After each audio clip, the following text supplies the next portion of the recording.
PMC Kannada ವಾಹಿನಿಯ ಎಲ್ಲ ವೀಕ್ಷಕರಿಗೆ ನಮಸ್ಕಾರ. ಗುರು ಅಂದರೆ ಯಾರು?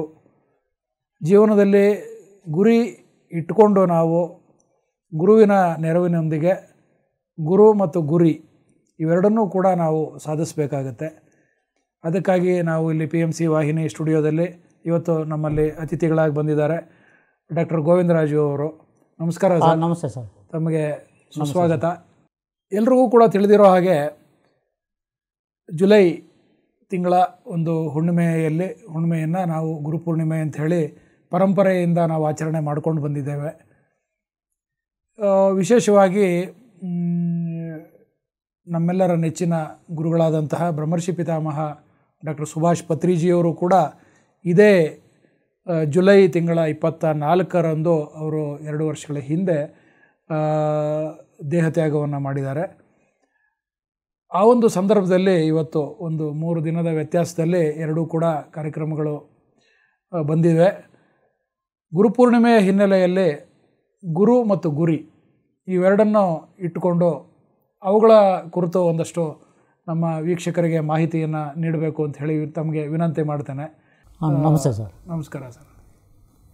ಈಗ ನನ್ನ ತಂದೆ ತಾಯಿಗಳಿಗೆ ಜನ್ಮ ನೀಡಿದ ನನ್ನ ತಂದೆ ತಾಯಿಗಳಿಗೆ ವಂದಿಸುತ್ತಾ ಹಾಗೂ ಈ ಜಗತ್ತಿನ ಎಲ್ಲ ಮಾನವರನ್ನು ದೈವಾನುಪುರುಷರನ್ನಾಗಿ ಮಾಡತಕ್ಕಂಥ ಒಂದು ಗುರಿಯನ್ನು ಹೊತ್ತು PSSMನ ಮೂಲಕ ಒಂದು 40 ವರ್ಷಗಳ ಕಾಲ ಆ ಗುರಿಯನ್ನು ಸಾಧಿಸಿರ್ತಕ್ಕಂಥ ಬ್ರಹ್ಮರ್ಷಿ ಪಿತಾಮಹ ಪತ್ರಿಜಿಯವರಿಗೆ ಹೃದಯಪೂರ್ವಕವಾಗಿ ಗುರುಪೂರ್ಣಿಮೆಯ ದಿನದ ಸಾಷ್ಟಾಂಗ ನಮಸ್ಕಾರಗಳನ್ನು ಪ್ರಣಾಮಗಳನ್ನು ಸಲ್ಲಿಸುತ್ತಾ PMC ಚಾನಲ್ಲು ಹಮ್ಮಿಕೊಂಡಿರತಕ್ಕಂಥ ಗುರು ಮತ್ತು ಗುರಿ ಅಂತಕ್ಕಂಥ ಒಂದು ವಿಷಯದ ಕುರಿತು ಮಾತಾಡತಕ್ಕಂಥ ಒಂದು ಅವಕಾಶ ಇದೆ. ಈಗ ನಾವು ಮೊದಲನೇದಾಗಿ ಈ ಗುರುಪೂರ್ಣಿಮೆಯ ದಿನದ ಒಂದು ಮಹತ್ವ ಏನು ಎಂಬುದನ್ನು ಮೊದಲನೆಯದು ತಿಳಿದುಕೊಳ್ಳೋಣ ಅಂತಕ್ಕಂಥದ್ದು.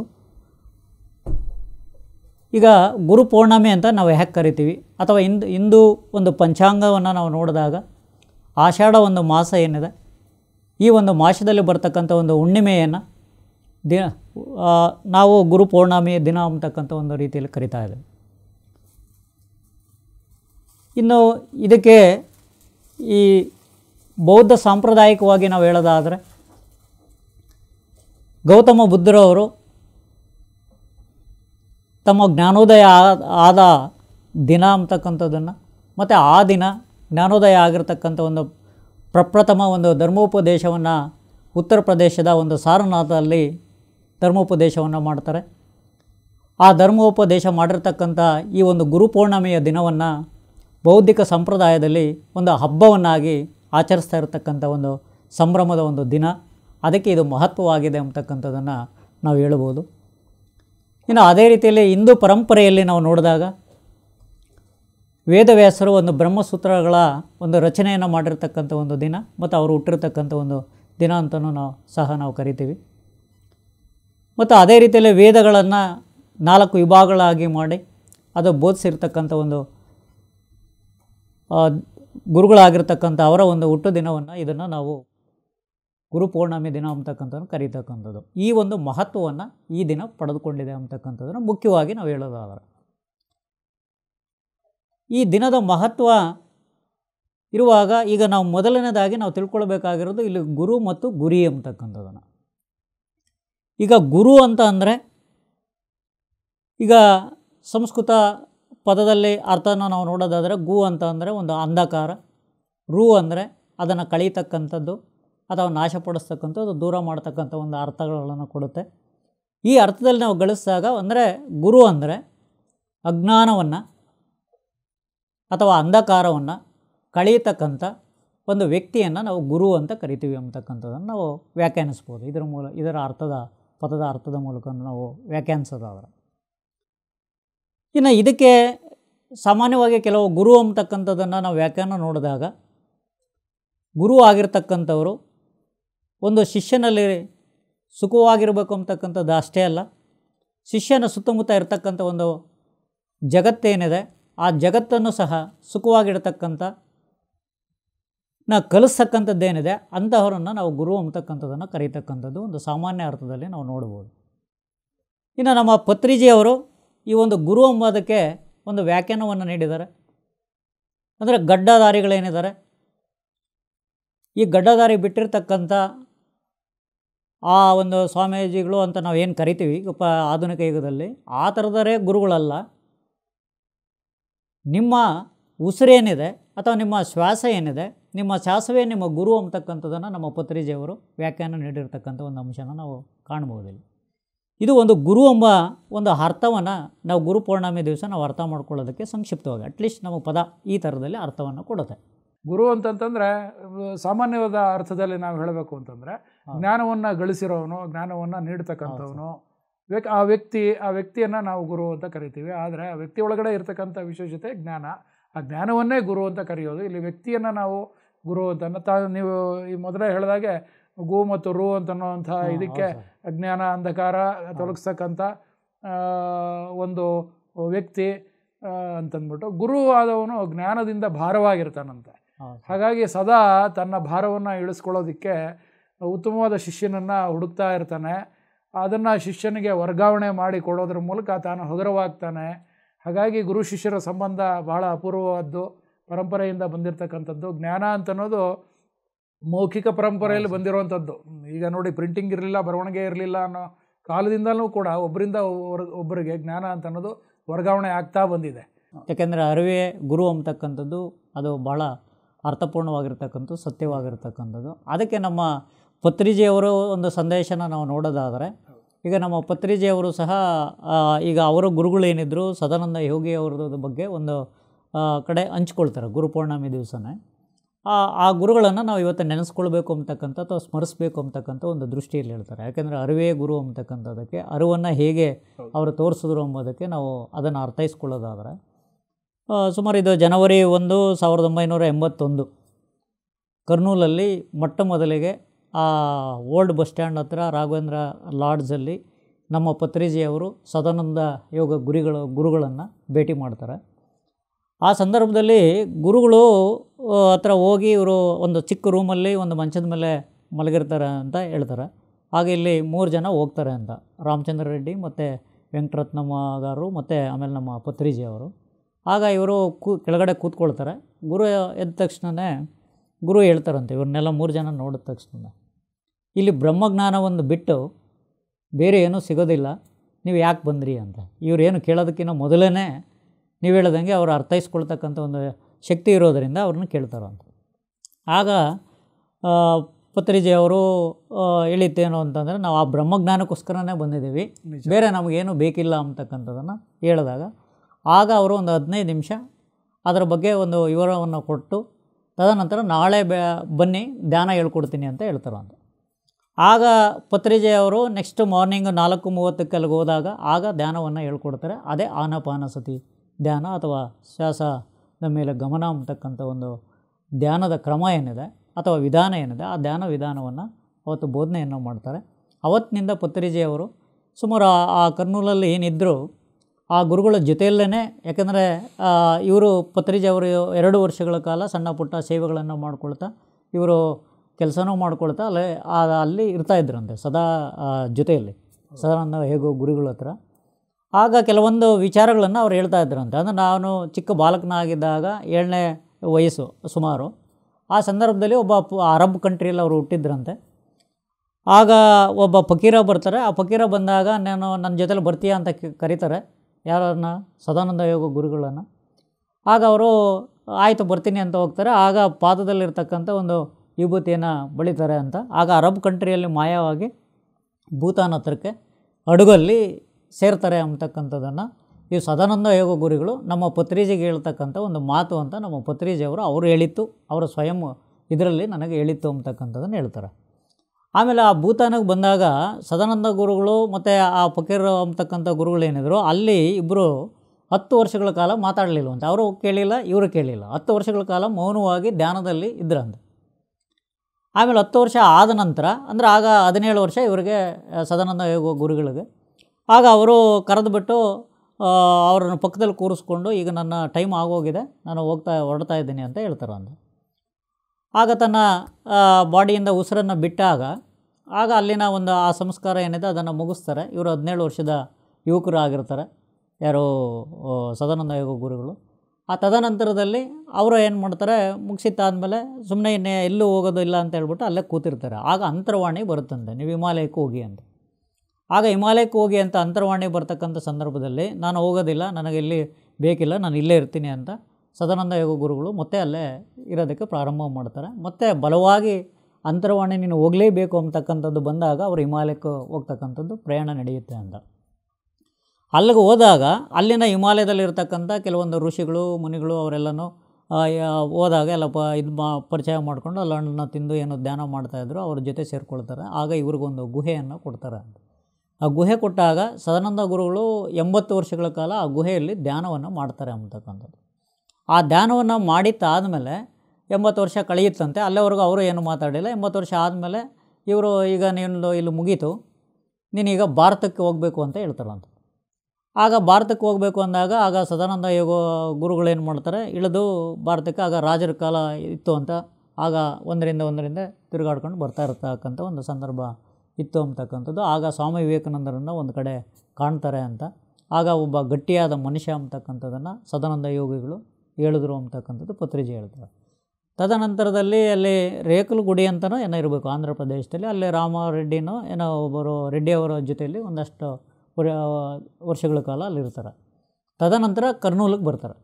ಕರ್ನೂಲಿಗೆ ಬಂದಿತ್ತಾದಮೇಲೆ ಆಗ ಪತ್ರಿಜಿ ಅವರು ಸಹ ಹೈದರಾಬಾದಿಂದ ಕರ್ನೂಲಿಗೆ ಬಂದಾಗ ಆಗ ಸುಮಾರು ಒಂದು 1975 ಆಗಲೇ ಅವರು ಬಂದಿರ್ಬೋದು ಅಂತಕ್ಕಂಥದ್ದನ್ನು ಹೇಳ್ತಾರೆ. ತದನಂತರದಲ್ಲಿ ಇವ್ರು ಭೇಟಿ ಆಗಿತ್ತು, ಮೊದಲು ಗೊತ್ತಿತ್ತು ಇವರಿಗೆ, ಪತ್ರಿಜಿ ಅವರಿಗೆ, ಬಟ್ ಇವರು ಭೇಟಿ ಆಗಿತ್ತು 81ರಲ್ಲಿ. ಆಗ ಆಗಿದ್ದು ಭೇಟಿ ಆಗಿರ್ತಕ್ಕಂಥ ಸಂದರ್ಭದಲ್ಲಿ ಒಂದು ದಿವಸದಲ್ಲಿ ಅವರು ಇನ್ನೊಂದು ಸಲ ಹೇಳ್ತಾರಂತೆ. ಅಂದರೆ ಏಪ್ರಿಲ್ 16, 1983ರಲ್ಲಿ ಪತ್ರಿಜಿ ಏನಲ್ಲಿ 2 ವರ್ಷ ಜೊತೆಲಿದ್ದರಲ್ಲ, ಆ ಸಂದರ್ಭದಲ್ಲಿ ಒಂದು ಸತಿ ಕರೆದುಬಿಟ್ಟು, ಸುಭಾಷ್ ನನ್ನ ಟೈಮ್ ಆಗಿದೆ, ಈಗ ನನಗೆ ಸಮಾಧಿ ರೆಡಿ ಮಾಡಿ ಅಂತ ಹೇಳ್ತಾರಂತೆ. ಯಾರಿಗೆ? ಸುಭಾಷ್ ಇವರು ನಮ್ಮ ಪತ್ರಿಜಿ ಅವರಿಗೆ. ಆಗ ರಾಮಚಂದ್ರ ರೆಡ್ಡಿ ಅವರ ಹೊಲದಲ್ಲಿ ಅವ್ರದ್ದು ಪರ್ಮಿಷನ್ ಎಲ್ಲ ತೊಗೊಂಡು ಆ ಹೊಲದಲ್ಲಿ ಮಾಡೋದಕ್ಕೆ ಒಂದು ಸಮಾಧಿಯನ್ನು ರೆಡಿ ಮಾಡಿಬಿಟ್ಟು ಬಂದು ಹೇಳ್ತಾರಂತೆ. ಆಗ ಅವ್ರು ಹೇಳಿತ್ತು ಏಪ್ರಿಲ್ 16ಕ್ಕೆ ಸಮಾಧಿ ರೆಡಿ ಮಾಡೋದಕ್ಕೆ. ಆಮೇಲೆ ಮೇ 22ನೇ ದಿವಸಕ್ಕೆ ಫಿಕ್ಸ್ ಮಾಡಿಕೊಂಡು ನಾನು ಹೋಗ್ತೀನಿ ಅಂತ ಫಿಕ್ಸ್ ಮಾಡಿದ್ರಂತೆ. ಆವತ್ತು ಮತ್ತೆ ಪತ್ರಿಜಿ ಅವರಿಗೆ, ನೀವು ಒಬ್ಬ ಡಾಕ್ಟ್ರನ್ನ ಕರ್ಕೊಂಡು ಬನ್ನಿ, ಇವತ್ತು ನಾನು ಇದು ಮಾಡ್ತಾಯಿದ್ದೀನಿ, ನನ್ನ ಹೆಲ್ತನ್ನು ಚೆಕಪ್ ಮಾಡಬೇಕು ಅಂತ ಹೇಳ್ತಾರೆ. ಆಗ ಸಂಗೀತದ ಗುರುಗಳಾಗಿರ್ತಕ್ಕಂಥ ಶ್ರೀಪಾದ ಪಿನಾಕಪಾಣಿಯನ್ನೇ ಕರ್ಕೊಂಡು ಹೋಗ್ತಾರಂತೆ. ಅವರು ಡಾಕ್ಟ್ರ್ ಆಗಿರ್ತಾರೆ ಅಂತ. ಆಗೆಲ್ಲ ಚೆಕ್ ಮಾಡಿದಾಗ ಆರೋಗ್ಯವಾಗಿರ್ತಾರೆ. ಆಗ 22 ಒಂದು ದಿನಾಂಕವನ್ನು ಫಿಕ್ಸ್ ಮಾಡಿಕೊಂಡು ಆಗ ಹೋಗ್ತಾರೆ ಅಂತಕ್ಕಂಥದ್ದನ್ನು ಹೇಳ್ತಾರೆ. ಅಂದರೆ ಅವರು ಪತ್ರಿಜಿ ಇಲ್ಲಿ ಹೇಳೋದೇನು ಅಂದರೆ, ಅವ್ರು ಕರ್ನೂಲಿಗೆ ಬರದೇ ಹೋಗಿದ್ದರೆ ಈ PSSM ಹುಡ್ತಾ ಇರಲಿಲ್ಲ. ಈ PSSMಗೆ ಒಂದು ಮೂಲ ಗುರು ಅವರು, ಒಂದು ಬೀಜ. ಆ ಬೀಜನೇ ಸದಾನಂದ ಯೋಗ ಗುರುಗಳು. ಅವ್ರು ಸಿಕ್ಕಿದ್ದರಿಂದನೇ ನಾನು ಈ PSSMನ ಹುಟ್ಟಾಕೋದಕ್ಕೆ ಸಾಧ್ಯತೆ ಆಯಿತು ಅಂತಕ್ಕಂಥದ್ದನ್ನು ಹೇಳ್ತಾರೆ. ಅಲ್ಲಿ ಪತ್ರಿಜಿ ಒಂದು ಮಾತನ್ನು ಹೇಳ್ತಾರೆ. ಅಂದರೆ ಸದಾನಂದ ಯೋಗ ಗುರುಗಳು ಅವರು ಏನೂ ನನಗೆ ಹೇಳಲಿಲ್ಲ, ಹೇಳಿತ್ತೇನು ಅಂತ ಅಂದರೆ, ಇಲ್ಲ ಡೂ ಆರ್ ಡೈ ಅಂತ, ಇಲ್ಲ ಮಾಡು ಅಥವಾ ಮಡಿ ಅಂತಕ್ಕಂಥದ್ದನ್ನು ಹೇಳಿದ್ರು.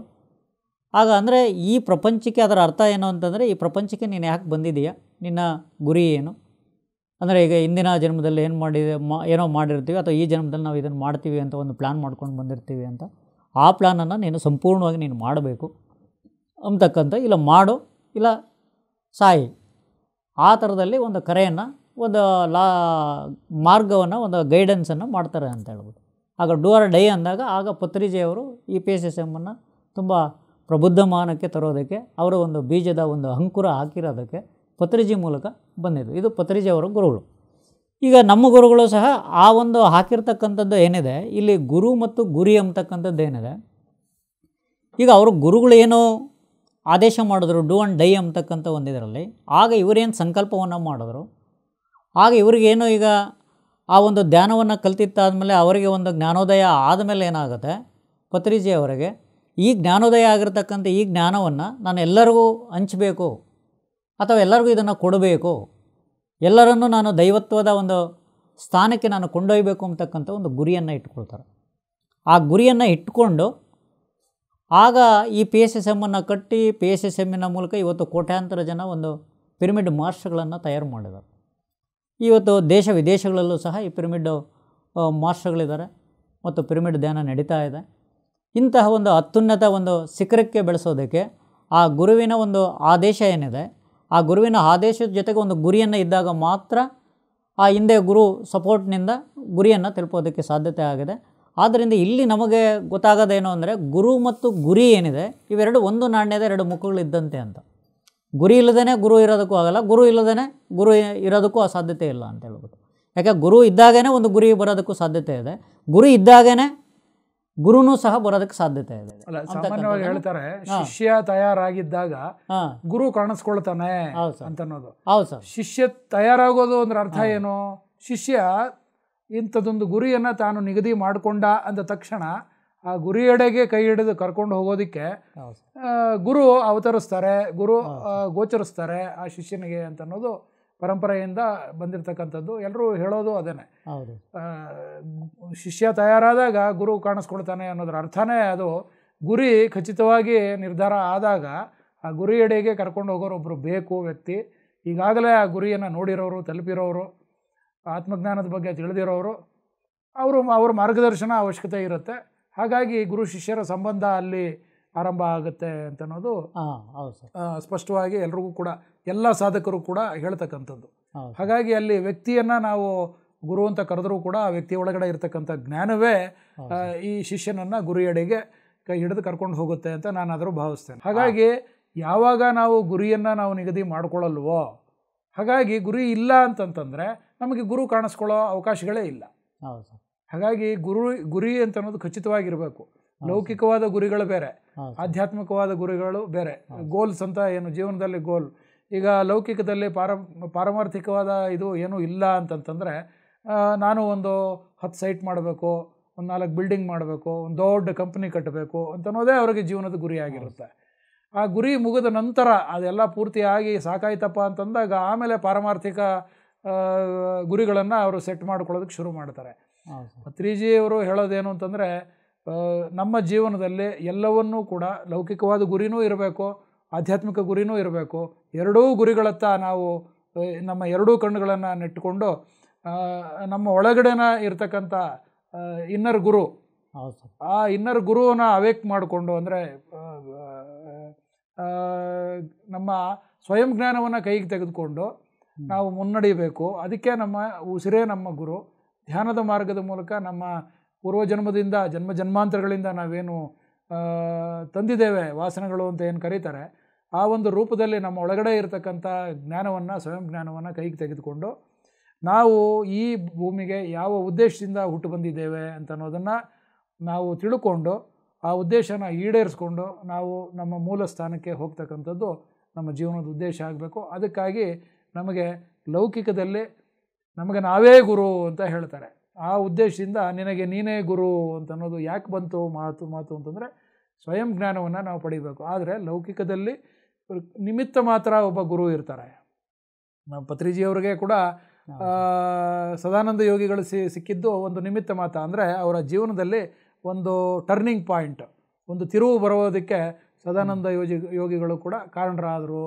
ಅದರ ನಂತರ ಪತ್ರಿಜಿಯವರು ಅವರ ಜ್ಞಾನೋದಯವನ್ನು ಆದಂಥ ಸಂದರ್ಭದಲ್ಲಿ ಎಲ್ರಿಗೂ ಈ ವಿಚಾರಗಳನ್ನ ಹೇಗೆ ಬುದ್ಧ ತನಗೆ ಜ್ಞಾನೋದಯ ಆದ ನಂತರ ಮೊಟ್ಟಮೊದಲನೇ ಧರ್ಮೋಪದೇಶ ಮಾಡಿದರೋ, ಹಾಗೆ ಪತ್ರಿಜಿಯವರು ಕೂಡ ಅವ್ರಿಗೆ ಜ್ಞಾನೋದಯ ಆದಮೇಲೆ ಅವರು ತುಂಬ ಚೆನ್ನಾಗಿ ಹೇಳ್ತಾರೆ. ಪತ್ರಿಜಿಯವರು ಒಂದು ಕಡೆಗೆ the ripple effect of enlightenment ಅಂತ ಒಂದು ಟೈಟಲ್ಲು, ಒಂದು ಆರ್ಟಿಕಲ್ನ ನಾನು ಕನ್ನಡದಲ್ಲಿ ಟ್ರಾನ್ಸ್ಲೇಟ್ ಮಾಡಿದ್ದೀನಿ. ಅವ್ರು ಏನು ಹೇಳ್ತಾರೆ ಅಂತಂದರೆ, ಒಂದು ಸರಿ ನಮಗೆ ಜ್ಞಾನೋದಯ ಅಂದರೆ ಆತ್ಮಜ್ಞಾನ ಪ್ರಕಾಶ, ಆತ್ಮಸಾಕ್ಷಾತ್ಕಾರ ಆದ ನಂತರ ಸುಮ್ಮನೆ ಕುಳಿತುಕೊಳ್ಳೋದಕ್ಕಾಗೋದಿಲ್ವಂತೆ.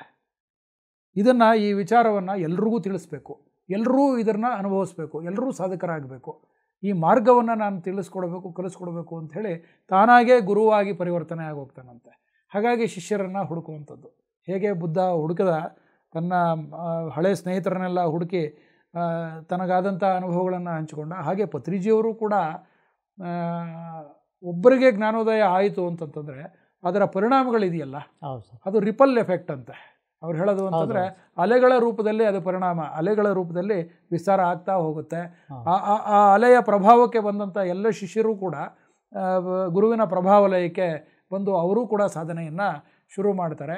ಅದೇ ಗುರಿ ಇಟ್ಕೊಂಡಿರ್ತಾರೆ, ಆದರೆ ಏನು ಮಾಡಬೇಕು ಅಂತ ಗೊತ್ತಿರಲ್ಲ. ಇಂಥವರು ಇವರ ತೆಕ್ಕೆಗೆ ಬಂದಾಗ ಶಿಷ್ಯರು ಸಹಜವಾಗಿ ನಾವು ಅವರನ್ನು ದೈಹಿಕವಾದ ಗುರುಗಳು ಅಂತ ಅಂದ್ಕೊಂಡು ಅವರ ಜ್ಞಾನವನ್ನು ನಮ್ಮ ಜ್ಞಾನವನ್ನಾಗಿ ಮಾಡ್ಕೊಳ್ಬೇಕು ಅಂತ ಅನ್ನೋದು. ಜ್ಞಾನಯೋಗದ ಬಗ್ಗೆ ತುಂಬ ಚೆನ್ನಾಗಿ ಹೇಳ್ತಾರೆ ಪತ್ರಿಜಿಯವರು. ಆರಂಭದಲ್ಲಿ ಥಿಯರಿ ಉಪನ್ಯಾಸಗಳನ್ನು ಕೇಳ್ತಾ ಇರ್ತಾನೆ ಮನುಷ್ಯ, ಅದು ಕೇಳಿ ಜ್ಞಾನಯೋಗದಲ್ಲಿ ಮೊದಲನೇ ಪ್ರವೇಶ ಮಾಡ್ತಾನೆ, ಅದು ಮೊದಲನೇ ಹಂತ.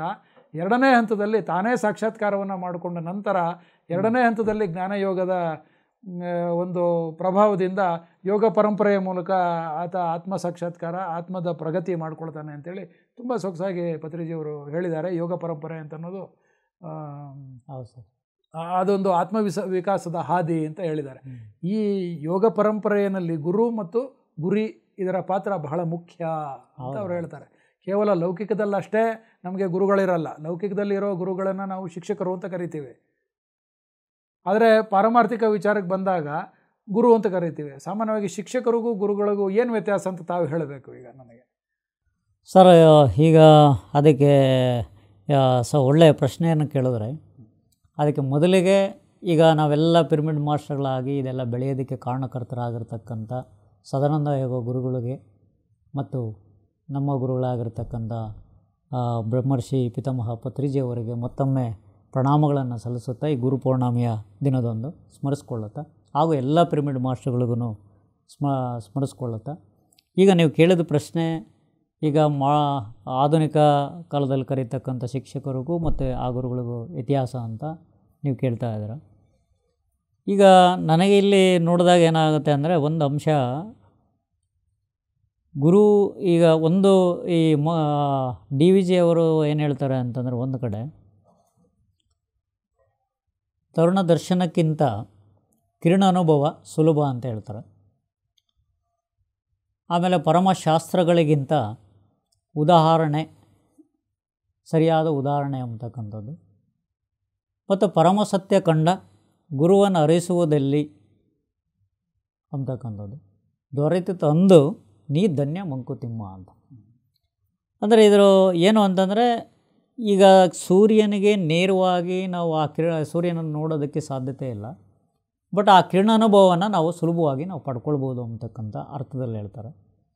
ಮತ್ತು ಈ ಪರಮಶಾಸ್ತ್ರಗಳೇನಿದ್ದಾವೆ, ಈ ಶಾಸ್ತ್ರಗಳೆಲ್ಲನೂ ಸಹ ತಿಳ್ಕೊಳ್ಳೋದಕ್ಕಿಂತ ಮಾಡಲಾಗಿ ಅದರ ಒಂದು ಸಾರಾಂಶ ಅಥವಾ ಉದಾಹರಣೆಯಾಗಿ ಒಂದು ಮಾದರಿಯನ್ನು ಕೊಡ್ತಕ್ಕಂಥದ್ದು ಭಾಳ ಮುಖ್ಯವಾಗಿ ತಿಳ್ಕೊಳ್ಳೋದಕ್ಕೆ ಈಸಿ ಇರತಕ್ಕಂಥದ್ದು ಎಂಬುದನ್ನು ಹೇಳ್ತಾರೆ.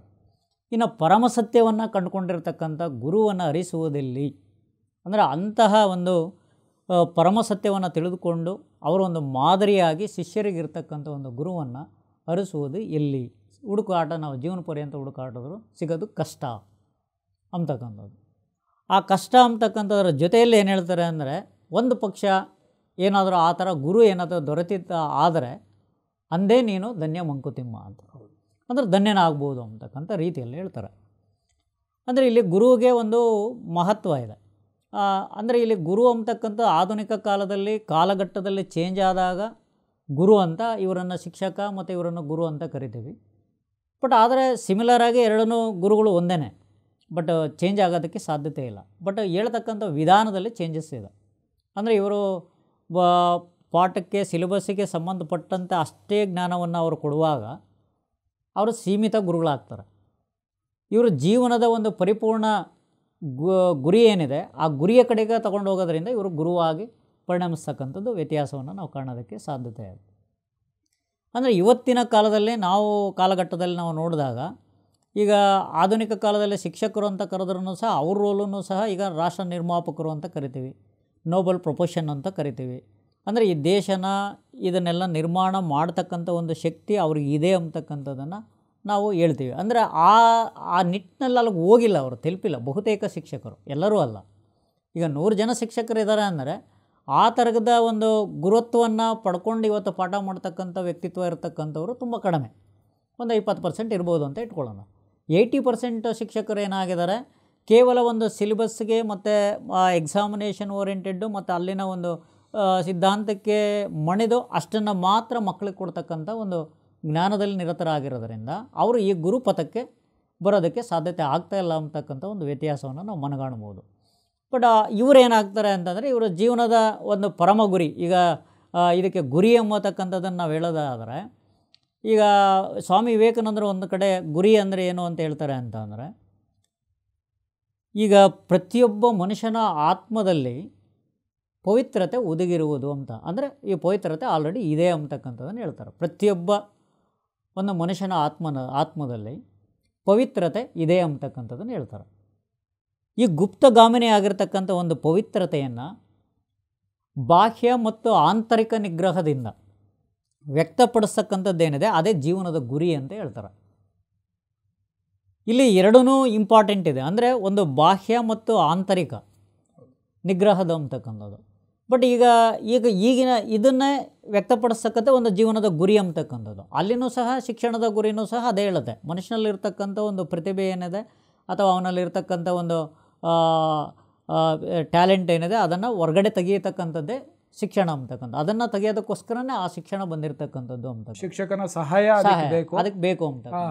ಮಗುವಿನಲ್ಲಿ ಇರ್ತಕ್ಕಂಥ ಆ ಒಂದು ಪ್ರತಿಭೆ ತಾನಾಗೆ ಅನಾವರಣಗೊಳ್ಳೋದಕ್ಕೆ ಅವಕಾಶವನ್ನು ಕಲ್ಪಿಸ್ತಕ್ಕಂಥವನು ಆ ಎಕೋ ಸಿಸ್ಟಮನ್ನು ಕಲ್ಪಿಸಬೇಕಾಗಿದೆ. ಅದು ಶಿಕ್ಷಕನ ಕರ್ತವ್ಯ. ಆದರೆ ನಮ್ಮಲ್ಲಿ ಏನಾಗಿದೆ, ಈಗ ಮಗ್ಗಿ ಟೈಪ್ ಆಗೋಗಿದೆ.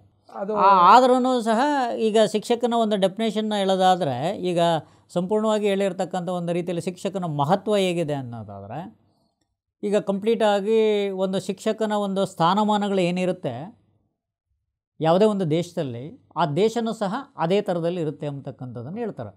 ಶಿಕ್ಷಕರ ಸ್ಥಾನಮಾನ ಅತಿ ಉನ್ನತವಾಗಿದ್ದರೆ ಅವರ ದೇಶನೂ ಸಹ ಅತ್ಯುನ್ನತವಾಗಿರುತ್ತೆ ಅಂತಕ್ಕಂಥದ್ದು. ಇದಕ್ಕೆ ಒಂದು ಉದಾಹರಣೆಯನ್ನು ನಾವು ಕೊಡೋದಾದರೆ, ಈಗ ಇಡೀ ಪ್ರಪಂಚದಲ್ಲಿ ಶಿಕ್ಷಣದಲ್ಲಿ ನಂಬರ್ 1 ಕಂಟ್ರಿ ಅಂದರೆ ಫಿನ್ಲ್ಯಾಂಡು ಅಂತ ಕರಿತೇವೆ. ಆ ಫಿನ್ಲ್ಯಾಂಡನ್ನೇ ಯಾಕೆ ನಾವು ಶಿಕ್ಷಣದಲ್ಲಿ ನಂಬರ್ 1 ಅಂತ ಆಧುನಿಕ ಕಾಲದಲ್ಲಿ ಕರಿತೀವಿ ಅಂತ ಅಂದರೆ, ಅಲ್ಲಿ ಶಿಕ್ಷಕರದನ್ನು ಏನು ಮಾಡ್ತಾರೆ, ಈಗ ನಮ್ಮಲ್ಲಿ IAS ಆಫೀಸರ್ ಆದರೆ, KS ಆಫೀಸರ್ ಆದರೆ, ಒಬ್ಬ MP ನೋ MLA ನೋ ಆದರೆ ನೀವು ಸಂಭ್ರಮಾಚರಣೆಯನ್ನು ಮಾಡ್ತಕ್ಕಂಥದ್ದು ಇದೆ. ನಮ್ಮಲ್ಲಿ ಒಬ್ಬ ಶಿಕ್ಷಕನಾದರೆ ಯಾರು ಸಂಭ್ರಮಾಚರಣೆ ಮಾಡಲ್ಲ ನಮ್ಮ ಭಾರತದಲ್ಲಿ. ಫಿನ್ಲ್ಯಾಂಡಲ್ಲಿ ಹೆಂಗೆ ಅಂತ ಅಂದರೆ, ಒಬ್ಬ IAS ಆಫೀಸರ್ ಆಗಿ ಒಂದು ಪೋಸ್ಟ್ಗೆ ಏನು ಹೋಗ್ತಾನಲ್ಲ, ಆಗ ಎಷ್ಟು ಸಂಭ್ರಮಾಚರಣೆಯನ್ನು ಮಾಡ್ತಾರೋ ಒಬ್ಬ ಶಿಕ್ಷಕನಾದರೆ ಅಷ್ಟು ಸಂಭ್ರಮಾಚರಣೆಯನ್ನು ಮಾಡ್ತಾರೆ. ನಾವು ಆ ಜ್ಞಾನವನ್ನೇ ಎಷ್ಟು ಬೆಲೆ ಕೊಡ್ತೀವಿ, ಗೌರವ ಕೊಡ್ತೀವಿ ಅನ್ನೋದ್ರ ಮೇಲೆ ಅದು ಅವಲಂಬಿಸಿರುತ್ತೆ ಶಿಕ್ಷಕರ ವೃತ್ತಿಯನ್ನು ಗೌರವ. ಆ ದೃಷ್ಟಿಯಿಂದನೇ ಆ ಒಂದು ವಾಕ್ಯ ಹೇಳಿರ್ತಕ್ಕಂಥ, ಅಂದರೆ ಶಿಕ್ಷಕರ ಸ್ಥಾನಮಾನ ಏನಿರುತ್ತೋ ಆ ಒಂದು ದೇಶದಲ್ಲಿ, ಆ ದೇಶನೂ ಸಹ ಆ ಸ್ಥಾನಮಾನದಲ್ಲಿ ಇರುತ್ತೆ ಅಂತಕ್ಕಂಥದ್ದು. ಅದಕ್ಕೆ ಅಲ್ಲೇ ಶಿಕ್ಷಕರ ಸ್ಥಾನಮಾನ ಹೆಚ್ಚಿನ ಒಂದು ಗೌರವ ಕೊಡೋದ್ರಿಂದ ಆ ಒಂದು ಶಿಕ್ಷಣವೂ ಸಹ ಅಲ್ಲಿ ಅತ್ಯುನ್ನತವಾಗಿದೆ, ದೇಶನೂ ಸಹ ಅತ್ಯುನ್ನತವಾಗಿದೆ. ಈಗ ಹ್ಯಾಪಿಯೆಸ್ಟ್ ಕಂಟ್ರಿಯಲ್ಲೂ ಸಹ ನಾವು ಅದನ್ನು ನೋಡ್ತೀವಿ. ಬಟ್ ಶಿಕ್ಷಣದಲ್ಲೂ ಸಹ ಆ ಕಂಟ್ರಿ ನಂಬರ್ 1 ಇರೋದನ್ನು ನೋಡ್ತೀವಿ, ಹ್ಯಾಪಿಯೆಸ್ಟ್ ಇದರಲ್ಲೂ ಮುಂದಿರೋದನ್ನು ನೋಡ್ತೀವಿ. ಅಂದರೆ ಇದನ್ನೆಲ್ಲ ನಾವು ಗಮನಿಸಿದಾಗ ಏನಾಗುತ್ತೆ, ಆಧುನಿಕ ಕಾಲದಲ್ಲೂ ಸಹ ಅದೇ ಗೋಲ್ ಇರತಕ್ಕಂಥದ್ದು ಇತ್ತು.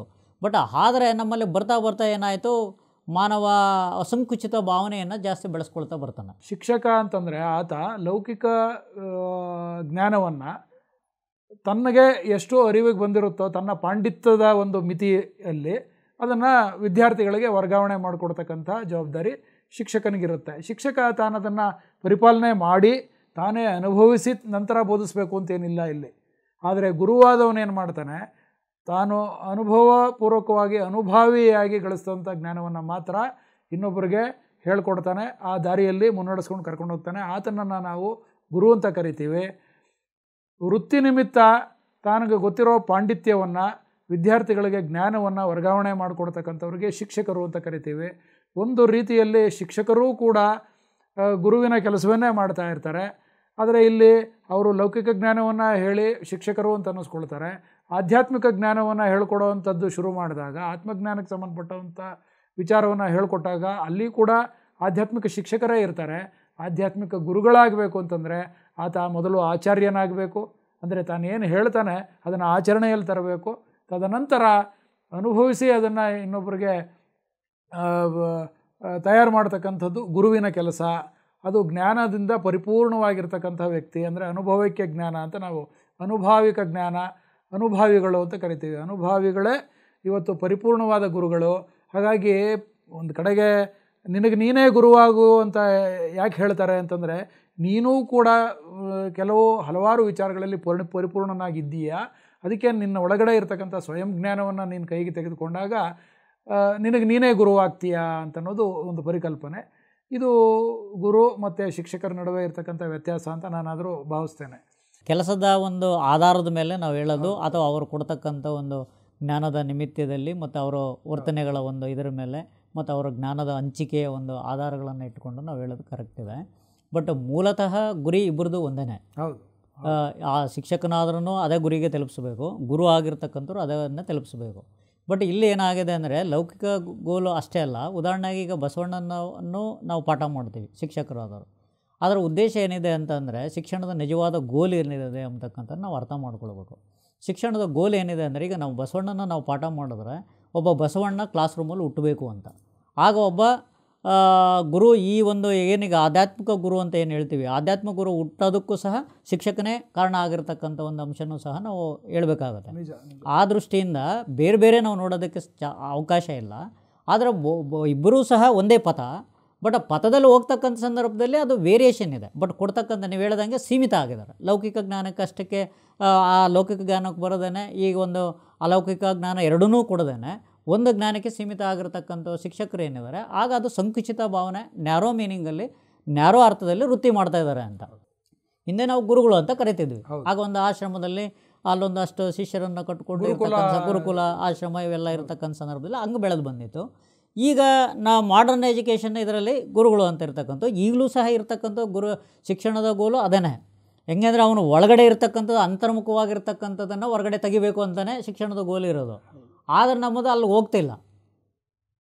ಈ ಆಧ್ಯಾತ್ಮಿಕ ಗುರುಗಳಿಗೆ ಹೋದಾಗ ಏನಾಗುತ್ತೆ, ಅದನ್ನು ತೆಗಿಯೋದಕ್ಕೆ ಪ್ರಯತ್ನ ಪಡ್ತಾರೆ ಅಂತಕ್ಕಂಥದ್ದು ನಿಮ್ಮ ಡೆಫಿನೇಷನ್ ಕರೆಕ್ಟಾಗಿದೆ. ಪತ್ರಿಜಿಯವರು ಹೇಳಿರೋದು ಹಾಗೆ. ಆಧುನಿಕ ಕಾಲದಲ್ಲಿ ನಮಗೆ ಹಳೆಯ ಪರಿಕಲ್ಪನೆಯಾದಂಥ ಗುರುಕುಲಗಳ ಪದ್ಧತಿ ಈಗ ಅವಶ್ಯಕತೆ ಇಲ್ಲ. ಕಾಲ ತಕ್ಕ ಹಾಗೆ ನಾವು ಜ್ಞಾನ ವಿಕಾಸವನ್ನು ಮಾಡೋದಕ್ಕೆ ಅವಕಾಶಗಳಿದ್ದೇ ಇದೆ. ಮನೆಯೇ ಗುರುಕುಲ ಆಗಬೇಕು ಅಂತ ಅವ್ರು ಹೇಳ್ತಾರೆ. ಪೋಷಕರೇ, ಈಗ ಎಲ್ರಿಗೂ ಗೊತ್ತಿರೋ ಹಾಗೆ ತಾಯಿಯೇ ಮೊದಲೇ ಗುರು, ಮಗುವಿಗೆ ತಾಯಿಯೇ ಮೊದಲ ಗುರು. ತಾಯಿ ಮಕ್ಕಳಿಗೆ ಕಲಿಸ್ತಾಳಲ್ಲ, ಹಾಗೆ ಇವತ್ತಿನ ಕಾಲದ ತಾಯಂದರು ಧ್ಯಾನ ಮಾರ್ಗಕ್ಕೆ ಬಂದಾಗ, ಅದರಲ್ಲೂ ಕೂಡ ನಮ್ಮ ಈ PSSMನ ತತ್ವ ಸಿದ್ಧಾಂತಗಳ ಬಗ್ಗೆ ಚೆನ್ನಾಗಿ ಅವರು ತಿಳ್ಕೊಂಡು ಧ್ಯಾನ ಮಾರ್ಗಕ್ಕೆ ಬಂದರೆ ನಿಜವಾದ ಗುರುಗಳು ಅಲ್ಲಿ ಪೋಷಕರೇ ಆಗ್ತಾರೆ. ಗುರುಕುಲ, ಮೊದಲನೇ ಗುರುಕುಲ ಮನೆಯೇ ಆಗ್ತದೆ. ಹಾಗೆ ಪ್ರತಿಯೊಂದು ಮನೆಯೂ ಕೂಡ ಗುರುಕುಲವಾಗಬೇಕು ಅಂತೇಳಿ ಹೇಳ್ತಾರೆ ಪತ್ರಿಜಿಯವರು. ಅದಕ್ಕೆ ಸಾಧ್ಯತೆ ಇದೆ. ಅದನ್ನು ಆಗು ಮಾಡ್ತಕ್ಕಂಥ ಕೆಲಸ ಮಾಡ್ತಾ ಇರೋಂಥದ್ದು ನಮ್ಮ ಪಿರಮಿಡ್ ಮಾಸ್ಟರ್ಗಳು. ಮನೆಗಳಲ್ಲಿ ಇವತ್ತು ಉದಾಹರಣೆಗೆ ಈಗ ಜ್ಞಾನ ಅಂತನ್ನೋದು ಮಾಧ್ಯಮಗಳ ಮೂಲಕ ಹೋಗಬೇಕು ಅಂತ ಹೇಳ್ತಾರೆ. ಈಗ ಪುಸ್ತಕ ಅಂತನ್ನೋದು ಒಂದು ಮಾಧ್ಯಮ, ಸತ್ಸಂಗ, ಈ ರೀತಿ ತಿಳಿದವರು, ಸತ್ಯವನ್ನು ಅರ್ಥವರು, ಬಲ್ಲವರು ಇಬ್ಬರು ಕೂತು ಚರ್ಚೆ ಮಾಡಿ ಪರಸ್ಪರ ತಿಳ್ಕೊಳ್ತಕ್ಕಂಥದ್ದು ಇದು ಒಂದು ಮಾಧ್ಯಮ. ಸತ್ಸಂಗ ಕೂಡ ಒಂದು ಮಾಧ್ಯಮ. ಹಾಗೆ ಇವತ್ತು ಡಿಜಿಟಲ್ ಮಾಧ್ಯಮ ಬಂದಿದೆ. ಇವತ್ತು ಇಡೀ ಜಗತ್ತೇ ಸಂಪರ್ಕ ಮಾಧ್ಯಮದ ಮೂಲಕ ಇರೋದರಿಂದ ಜ್ಞಾನವನ್ನು ನಾವು ಈ ಮಾಧ್ಯಮಗಳ ಮೂಲಕ ತೆಗೆದುಕೊಂಡು ಹೋಗುವಂಥದ್ದು. ಮೊದಲು ಗುರುಕುಲ ಯಾಕಿತ್ತು ಅಂತಂದರೆ ಬದುಕ್ತಾನೆ ಆತ ಗುರುವಿನ ಮೂಲಕ ಎಲ್ಲವನ್ನೂ ಕಲಿಬೇಕಿತ್ತು. ಇವತ್ತು ಅಂಥ ಅನಿವಾರ್ಯತೆ ಇಲ್ಲ ಅಂಥೇಳಿ ಪತ್ರಿಜಿ ಹೇಳ್ತಾರೆ. ನಂದು ಇದನ್ನು ಯಾಕೆ ನಾನು ಡಿಫ್ರೆನ್ಷಿಯೇಟ್ ಅಲ್ಲ ಒಂದೇ ಅಂತಕ್ಕಂಥದ್ದು ಒಂದು ಅರ್ಥ ಇದೆ ಸರ್. ಬಟ್ ಮೂಲ ಅರ್ಥ ಒಂದೇ. ಬಟ್ ಯಾಕೆ ಇದನ್ನು ಟ್ರೆಸ್ ಮಾಡ್ತಾ ಇದ್ದೀವಿ ಅಂದರೆ ಇವತ್ತಿನ ಎಲ್ಲ ಶಿಕ್ಷಕರು ಇದನ್ನೇನಾದರೂ ಗಮನಿಸೋದೇ ಆದರೆ, ಅಂದರೆ ಎಲ್ಲ ಶಿಕ್ಷಕರು ಸಹ ಲೌಕಿಕ ಮತ್ತು ಅಲೌಕಿಕ ಎರಡೂ ವಿದ್ಯೆಗಳನ್ನು ಕ್ಲಾಸ್ ರೂಮಲ್ಲಿ ಕಲಿಸೋದಕ್ಕೆ ಆಗಿತ್ತೇ ಆದರೆ ಈ ದೇಶವನ್ನು ಅಥವಾ ಈ ಜಗತ್ತನ್ನು ನಾವು ಅತ್ಯುನ್ನತವಾಗಿ ನಾವು ಬೇಗ ಬೆಳೆಸೋದಕ್ಕೂ ಸಾಧ್ಯತೆ ಇದೆ ಅಂತಕ್ಕಂಥದ್ದು ಅವ್ರಿಗೆ ಅರ್ಥ ಆಗಬೇಕು. ಅಥವಾ ನಾವೇ ಡಿಫ್ರೆನ್ಷಿಯೇಟ್ ಮಾಡಿದ್ರೆ ಅದು ತಪ್ಪಾಗುತ್ತೆ ಅಂತಕ್ಕಂಥದ್ದು ನನ್ನ ಭಾವನೆ. ಅದರಿಂದ ಏನು ಅಂತಂದರೆ ಅವರನ್ನು ಸಹ ಅದೇ ಪಥದಲ್ಲಿ ಹೋಗಬೇಕು. ಆದರೆ ಅವ್ರು ಏನು ಅಂತಂದರೆ ಈಗ ಎಕ್ಸಾಮ್ ದೃಷ್ಟಿಯಿಂದ ಅಥವಾ ರ್ಯಾಂಕ್ ದೃಷ್ಟಿಯಿಂದ ಅಥವಾ ಜಾಬ್ ದೃಷ್ಟಿಯಿಂದ ಪೋಷಣೆಯನ್ನು ಮಾಡ್ತಕ್ಕಂಥದ್ದನ್ನು ಬಿಟ್ಟು ಆ ಒಂದು ದೇಶ ಕಟ್ತಕ್ಕಂಥ ಒಂದು ರೀತಿಯಲ್ಲಿ ಅವರಲ್ಲಿ ಅಂತರ್ಮುಖವಾಗಿರ್ತಕ್ಕಂಥ ಒಂದು ಜ್ಞಾನವನ್ನು ಹೊರಗಡೆ ಎಳಿತಕ್ಕಂಥ ಒಂದು ರೀತಿಯಲ್ಲಿ ಪಾಠ ಮಾಡಿದಾಗ ಆಗೇನಾಗುತ್ತೆ, ಆಂತರಿಕ ಪ್ರತಿಭೆಗಳು ಹೊರಗಡೆಗೆ ಬಂದಾಗ ಅವರು ಮತ್ತೆ ಆ ಒಂದು ಪ್ರತಿಭೆಯಿಂದ ಲೌಕಿಕ ಜ್ಞಾನವನ್ನು ರೂಢಿಸ್ಕೊಂಡಾಗ ಮತ್ತೆ ಪರಮಾರ್ಥಕ್ಕೆ ಬರ್ತಕ್ಕಂಥದ್ದಕ್ಕೂ ಸಾಧ್ಯತೆ ಇದೆ. ಅವರು ಏನೇ ಆದರೂ ಅದು ದೇಶಕ್ಕೆ ಇವತ್ತು ಜನಗಳಿಗೆ ಬೇಕಾಗುತ್ತೆ ಅಂತಕ್ಕಂಥದ್ದು. ಅದೇ ರೀತಿಯಲ್ಲಿ ಈಗ ನಮ್ಮ PSSM ಏನು ಮಾಡ್ತಾ ಇದೆ ಅಂದರೆ ಹಲವಾರು ಶಿಕ್ಷಕರು ಇಲ್ಲಿ ಬಂದಿರೋದ್ರಿಂದ ಹಲವಾರು ಶಿಕ್ಷಕರು ಈಗಾಗಲೇ ಬಹುತೇಕ ಶಾಲೆಗಳಲ್ಲಿ ಈ ಧ್ಯಾನನೂ ಸಹ ಹೇಳ್ಕೊಡ್ತಾ ಇರೋದ್ರಿಂದ ಆಗ ಲೌಕಿಕ ಮತ್ತು ಅಲೌಕಿಕ ಬೆಳೆಯೋದಕ್ಕೆ ಇದು ಒಂದು ಭದ್ರ ಬುನಾದಿ ಆಗ್ತಾ ಇದೆ PSSM ಅಂತಕ್ಕಂಥದ್ದು. ಈ ಭದ್ರ ಬುನಾದಿಯನ್ನು ಎಲ್ಲ ಶಿಕ್ಷಕರು ಅರ್ಥ ಮಾಡಿಕೊಂಡು ಆ ಒಂದು ಧ್ಯಾನವನ್ನು ನಾವೆಲ್ಲ ಮಕ್ಕಳಿಗೆ ನಾವು ಕಲಿಸುತ್ತೆ ಆದರೆ ಆಗ ನೀವು ಹೇಳ್ದಂಗೆ ಈಗ ಮನೆಯೇ ಗುರುಕುಲ ಆಗ್ತಕ್ಕಂಥದ್ದು, ಆಗ ಮನೆಯಲ್ಲೇ ಈಗ ಶಿಕ್ಷಕರೇನಿದ್ದಾರೆ ಅವರೇ ಗುರುಗಳಾಗ್ತಕ್ಕಂಥದ್ದು ಬರುತ್ತೆ. ಆಗ ಶಾಲೆಯಲ್ಲಿ ಇರ್ತಕ್ಕಂಥ ಗುರುಗಳೊಂದಿಗೇನೂ ಸಹ ಈ ಧ್ಯಾನವನ್ನು ಚೆನ್ನಾಗಿ ಕಲಿತಾಗ ಆಗ ಎರಡೂ ಗೋಲನ್ನು, ಈಗ ನಮ್ಮ ಪತ್ರಿಜೆ ಹೇಳ್ತಕ್ಕಂಥ ಒಂದು ಮಧ್ಯಮ ಮಾರ್ಗ ಏನಿದೆ, ಈಗ ಸಂಸಾರದಲ್ಲಿ ನಿರ್ವಾಣ ಅಂತಕ್ಕಂಥದ್ದು ಏನಿದೆ, ಈಗ ಲೌಕಿಕ ಮತ್ತು ಅಲೌಕಿಕ ಎರಡನ್ನೂ ಸಹ ಸಮಮಟ್ಟದಲ್ಲಿ ಸಮತೋಲನದಲ್ಲಿ ತೆಗೆದುಕೊಂಡು ಮಧ್ಯಮ ಮಾರ್ಗವನ್ನು ಆಚರಿಸಿದಾಗ ಈ ಜಗತ್ತು ಈ ಒಂದು ದೈವಾನುಪರವಾಗಿ ಅಥವಾ ದೈವ ಪುರುಷರನ್ನಾಗಿ ಎಲ್ಲರನ್ನೂ ಮಾಡ್ತಕ್ಕಂಥದ್ದಕ್ಕೆ ಒಂದು ಅವಕಾಶ ಆಗುತ್ತೆ ಅಂತಕ್ಕಂಥ ಒಂದು ದೃಷ್ಟಿಯನ್ನು ಅರಿತು ಎಲ್ಲ ಶಿಕ್ಷಕರು ಇದನ್ನು ಗಮನಿಸಬೇಕು ಅಂತಕ್ಕಂಥದ್ದು ನನ್ನ ಒಂದು ಮನವಿ ಅಂತ ಸರ್. ಅದರಿಂದ ಇಲ್ಲಿ ಗುರಿ ಅಂತ ಅನ್ನೋದು ಹೌದು, ಕೇವಲ ಬಾಲ್ಯದಲ್ಲಿ ಮಕ್ಕಳಿಗೆ ಆ ಗುರಿ ಬಗ್ಗೆ ಇದಿರೋದಿಲ್ಲ. ಅದನ್ನು ಪೋಷಕರು ಗುರುವಿನ ಸ್ಥಾನದಲ್ಲಿ ನಿಂತು ಅದನ್ನು ಮಕ್ಕಳಿಗೆ ಅದನ್ನು ಹೇಳಿಕೊಡಬೇಕು, ಉಪದೇಶ ಮಾಡಬೇಕು. ಅದನ್ನು ಮುನ್ನಡೆಸ್ಕೊಂಡು ಹೋಗೋದಕ್ಕೆ ಉತ್ತಮವಾದ ಶಿಕ್ಷಕರನ್ನು ಅವರು ಸಂಪರ್ಕಿಸಬೇಕು. ಶಿಕ್ಷಣ ಅಂತನ್ನೋದಕ್ಕೆ ಒಂದು ಹೊಸ ಪರಿಭಾಷೆಯಲ್ಲಿ ನಾವು ತರಬೇಕು. ಶಿಕ್ಷಣ ಅಂತನ್ನೋದು ಕೇವಲ ಒಂದು ಪದವಿಯನ್ನು ಗಳಿಸಿ ಹೊಟ್ಟೆಪಾಡಕ್ಕೆ ಮಾರ್ಗದರ್ಶನ ಮಾಡುವಷ್ಟೇ ಇರಬಾರ್ದು, ಪರಿಪೂರ್ಣವಾದ ಶಿಕ್ಷಣವನ್ನು ಕೊಡಬೇಕು ಅಂತನ್ನೋದೇ ಇವತ್ತಿನ ಕಾಲದಲ್ಲಿ ಇರೋದು. ಏನು ಮಾನವೀಯ ಮೌಲ್ಯಗಳು, ನಾವೇನು ಮಾನವೀಯ ಮೌಲ್ಯಗಳು ಮತ್ತು ಆಧ್ಯಾತ್ಮಿಕ ಮೌಲ್ಯ ಎರಡೂ ಒಂದೇ. ಈಗ ಇದರಲ್ಲಿ ಈಗ ನೀವು ಗುರಿ ಹೇಳಿದ್ರಿ, ಅಂದರೆ ಗುರಿ ಇದ್ದಾಗ ಮಾತ್ರ ಇದಾಗೋದಕ್ಕೆ ಸಾಧ್ಯತೆ ಉಂಟು. ಆ ಗುರಿಯನ್ನು ಪರಿಪೂರ್ಣವಾಗಿರ್ತಕ್ಕಂಥ ಶಿಕ್ಷಣದ ಗುರಿಯೊಂದಿಗೆ ಸಾಗಬೇಕು ಅಂತಕ್ಕಂಥದ್ದನ್ನು. ಈಗ ಉದಾಹರಣೆಗೆ ಇಲ್ಲಿ ಒಂದೆರಡು ಎಕ್ಸಾಂಪಲ್ಸನ್ನು ತೊಗೊಳ್ಳೋಣ ಸರ್, ಈ ಗುರಿ ಬಗ್ಗೆ ಹೇಗಿರುತ್ತೆ ಅಂತಕ್ಕಂಥದ್ದನ್ನು. ಗುರಿ ಅಂದರೆ ಈಗ ಒಂದು ವ್ಯಕ್ತಿ ಅಥವಾ ಒಂದು ಸಂಸ್ಥೆ ಒಂದು ನಿರ್ದಿಷ್ಟ ಅವಧಿಯಲ್ಲಿ ತನ್ನ ಉದ್ದೇಶಗಳನ್ನು ಈಡೇರಿಸ್ಕೊಳ್ತಕ್ಕಂಥ ಅಥವಾ ತಮ್ಮ ಒಂದು ಅವಧಿ ಏನಿದೆ ಆ ಉದ್ದೇಶಗಳನ್ನ ಈಡೇರಿಸ್ತಕ್ಕಂಥ ಒಂದು ಅವಧಿ ಏನಿದೆ ಅದನ್ನು ನಾವು ಸಾಮಾನ್ಯ ಅರ್ಥದಲ್ಲಿ ಗುರಿ ಅಂತ ಕರಿತೀವಿ. ಈಗ ನಮ್ಮ ಪತ್ರಿಜಿಯವರು ಏನು ಹೇಳ್ತಾರೆ, ಜೀವನದ ಗುರಿ ಅಂತ ಅಂದರೆ ಕಂಪ್ಲೀಟಾಗಿ ಈ ಒಬ್ಬ ಮನುಷ್ಯ ಈ ಭೂಮಂಡಲದಲ್ಲಿ ಹುಟ್ಟಿದಾಗ ನಾನು ಯಾರು ಅಂತಕ್ಕಂಥದ್ದನ್ನು ತಿಳ್ಕೊಳ್ಳೋದೇನಿದೆ ಅದೇ ಮುಖ್ಯ ಪ್ರಣಾಳಿಕೆ ಅಂತಕ್ಕಂಥದ್ದನ್ನು ಹೇಳ್ತಾರೆ ನಮ್ಮ ಪತ್ರಿಜಿಯವರು. ಸ್ವಾಮಿ ವಿವೇಕಾನಂದರು ಸಹ ಈಗಾಗಲೇ ಹೇಳದಂತೆ ಮನುಷ್ಯನ ಆತ್ಮದಲ್ಲಿ ಈಗಾಗಲೇ ಪವಿತ್ರತೆ ಉದುಗಿರುತ್ತೆ. ಆ ಉದುಗಿರ್ತಕ್ಕಂಥ ಪವಿತ್ರತೆಯನ್ನು ಬಾಹ್ಯ ಮತ್ತು ಆಂತರಿಕ ನಿಗ್ರಹದಿಂದ ನಾವು ವ್ಯಕ್ತಪಡಿಸ್ತಕ್ಕಂಥದ್ದೇನಿದೆ ಅದೇ ಮಾನವನ ಜೀವನದ ಗುರಿ ಅಂತ ಹೇಳ್ತಾರೆ.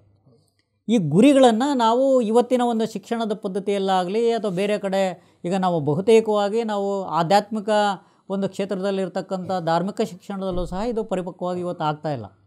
ಎಲ್ಲ ಒಂದು ಧಾರ್ಮಿಕ ಕೇಂದ್ರಗಳಲ್ಲೂ ಸಹ ಇದು ನಡೀತಾ ಇಲ್ಲ ಅಂತಕ್ಕಂಥದ್ದು ನನ್ನ ವೈಯಕ್ತಿಕ ಒಂದು ಅಭಿಪ್ರಾಯ. ಕೆಲವುದರಲ್ಲಿ ನಡೀತಾ ಇದೆ. ಇದನ್ನು ನಾವು ಗಮನಿಸಿದಾಗ ಈಗ ಉದಾಹರಣೆಗೆ ಇವಾಗಿನ ಒಂದು ಈಗ ನೆಪೋಲಿಯನ್ ಬೋನಪಾರ್ಟೆ ಅಂತ ಇಟ್ಕೊಳ್ಳೋಣ, ಹೆಂಗೆ ಗುರಿ ಇರಬೇಕು ಅಂತಕ್ಕಂಥದ್ದಕ್ಕೆ ಉದಾಹರಣೆಯನ್ನು ನಾವು ತೆಗೆದುಕೊಂಡ್ರೆ, ನೆಪೋಲಿಯನ್ ಬೋನಪಾರ್ಟೆ ಒಬ್ಬ ಬಡ ವ್ಯಕ್ತಿತ್ವ ಉಳ್ತಕ್ಕಂಥವನಾಗಿರ್ತಾನೆ, ಬಡ ಮನುಷ್ಯನಾಗಿರ್ತಾನೆ. ಅವನಿಗೆ ಮಿಲ್ಟ್ರಿ ಸ್ಕೂಲಿಗೆ ಸೇರ್ಕೊಳ್ತಾನೆ. ಆಗ ಫೀಸ್ ಕಟ್ಟೋದಕ್ಕೂ ಸಹ ಅವನ ಹತ್ರ ದುಡ್ಡಿರಲ್ಲ. ಆ ತಾಯಿ ಕಷ್ಟಪಟ್ಟು ಏನೋ ಒಂದು ಮಿಲ್ಟ್ರಿ ಸ್ಕೂಲಲ್ಲಿ ಸೇರ್ಕೊಂಡಿರ್ತಾರೆ. ಆಗ ಈ ಕ್ಯಾಪ್ಟನ್ ಏನು ಮಾಡ್ತಾರೆ, ಇವ್ರನ್ನೆಲ್ಲರನ್ನೂ ಟೆಸ್ಟ್ ಮಾಡೋದಕ್ಕೆ ಎಲ್ಲ ವಿದ್ಯಾರ್ಥಿಗಳನ್ನು ಬರ್ತಾ ಇರ್ತಾರೆ. ಆವಾಗ 8x8 ನಿಲ್ಲಿಸಿರ್ತಾರೆ. ಈಗ 6 ಅಡಿ ಇರ್ತಕ್ಕಂಥವ್ರನ್ನ 5 ಅಡಿ ಇರ್ತಕ್ಕಂಥವ್ರು ಆ ಥರದಲ್ಲಿ.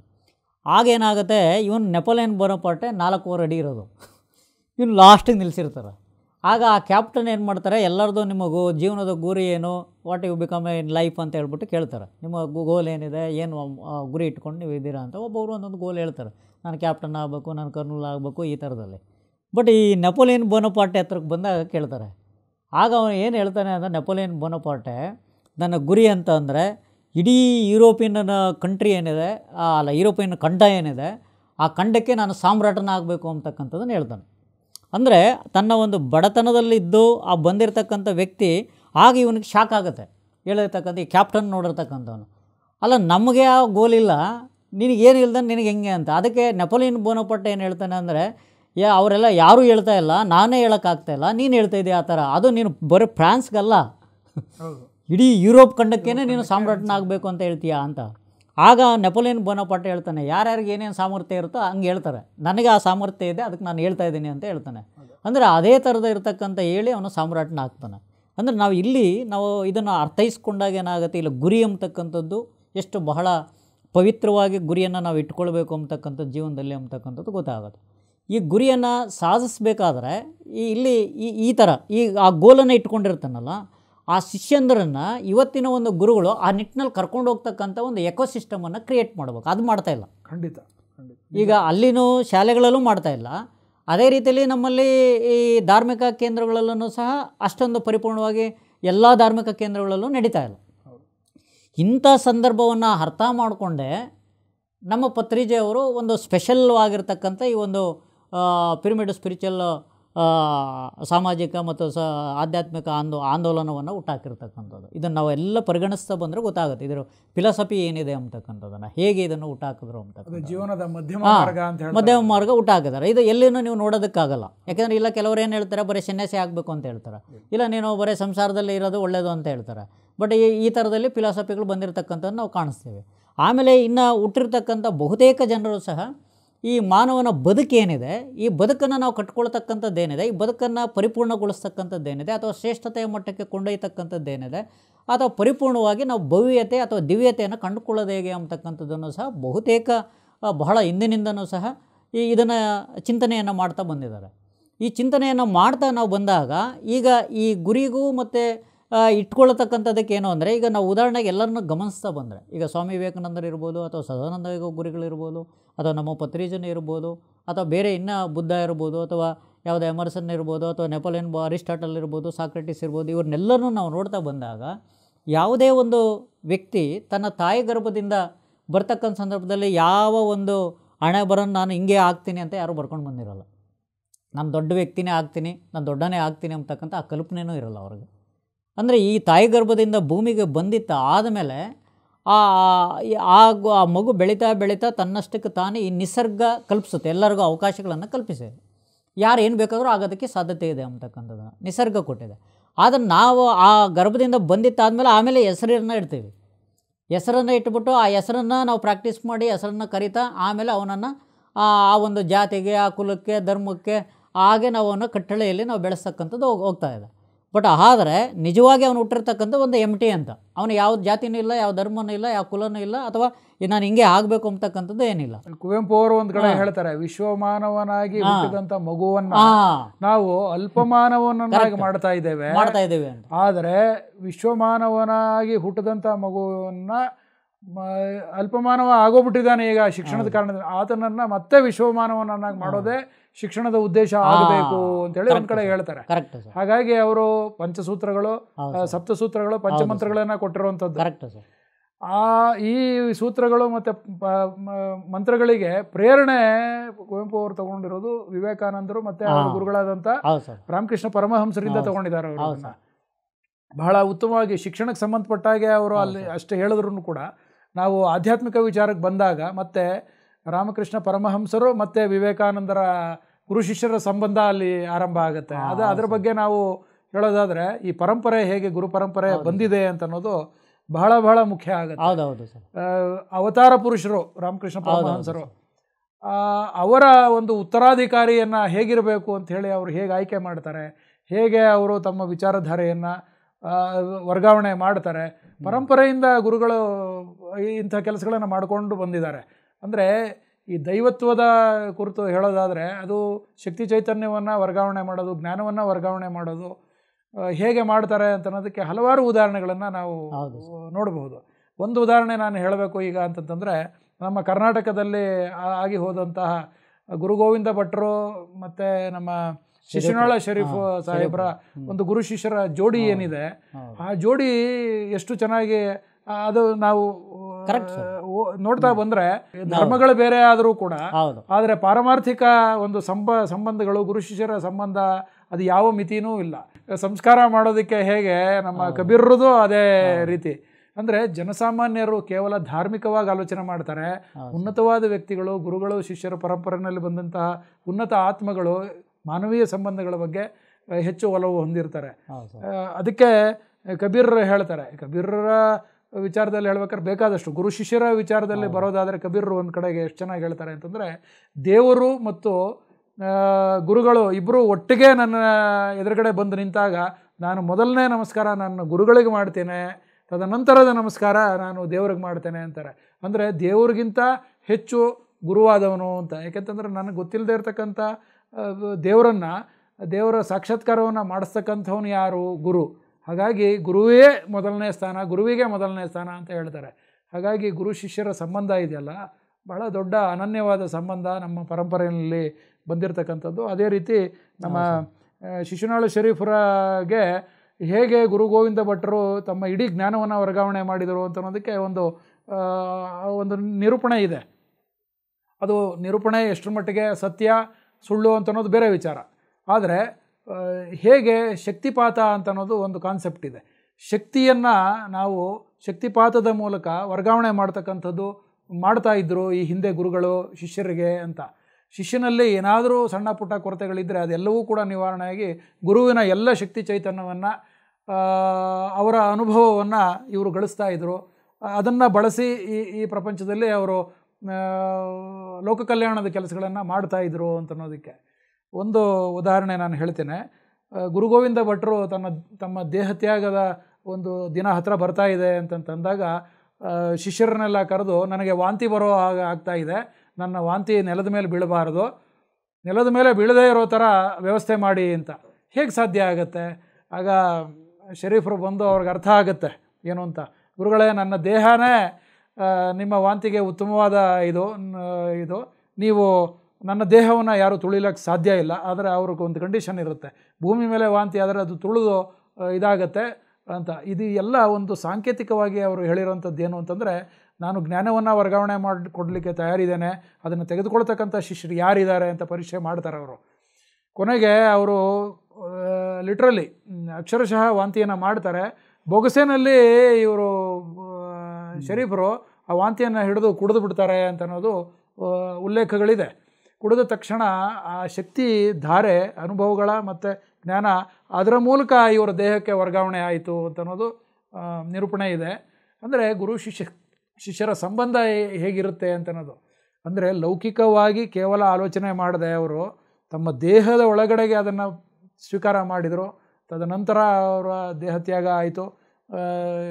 ಇವರು ಲೋಕ ಕಲ್ಯಾಣದ ಕೆಲಸಗಳನ್ನು ಮುಂದುವರಿಸಿದರು ಅಂಥೇಳಿ ಇದು ಬಹಳ ಅಪರೂಪದ ಗುರು ಶಿಷ್ಯರ ಜೋಡಿ. ಹೀಗೆ ಗುರು ಶಿಷ್ಯರ ಜೋಡಿಗಳು ಸಾಕಷ್ಟು ನಾವು ಉದಾಹರಣೆ ಹೇಳಬಹುದು. ನಾನು ಉಲ್ಲೇಖ ಹೇಳಿದಾಗೆ ನಮ್ಮ ರಾಮಕೃಷ್ಣ ಪರಮಹಂಸರು ಮತ್ತು ವಿವೇಕಾನಂದರು, ಹಾಗೆ ಗುರು ಪರಂಪರೆ ಅಂತ ಅನ್ನೋದು ನಡ್ಕೊಂಡು ಬರ್ತಾ ಇರುತ್ತೆ.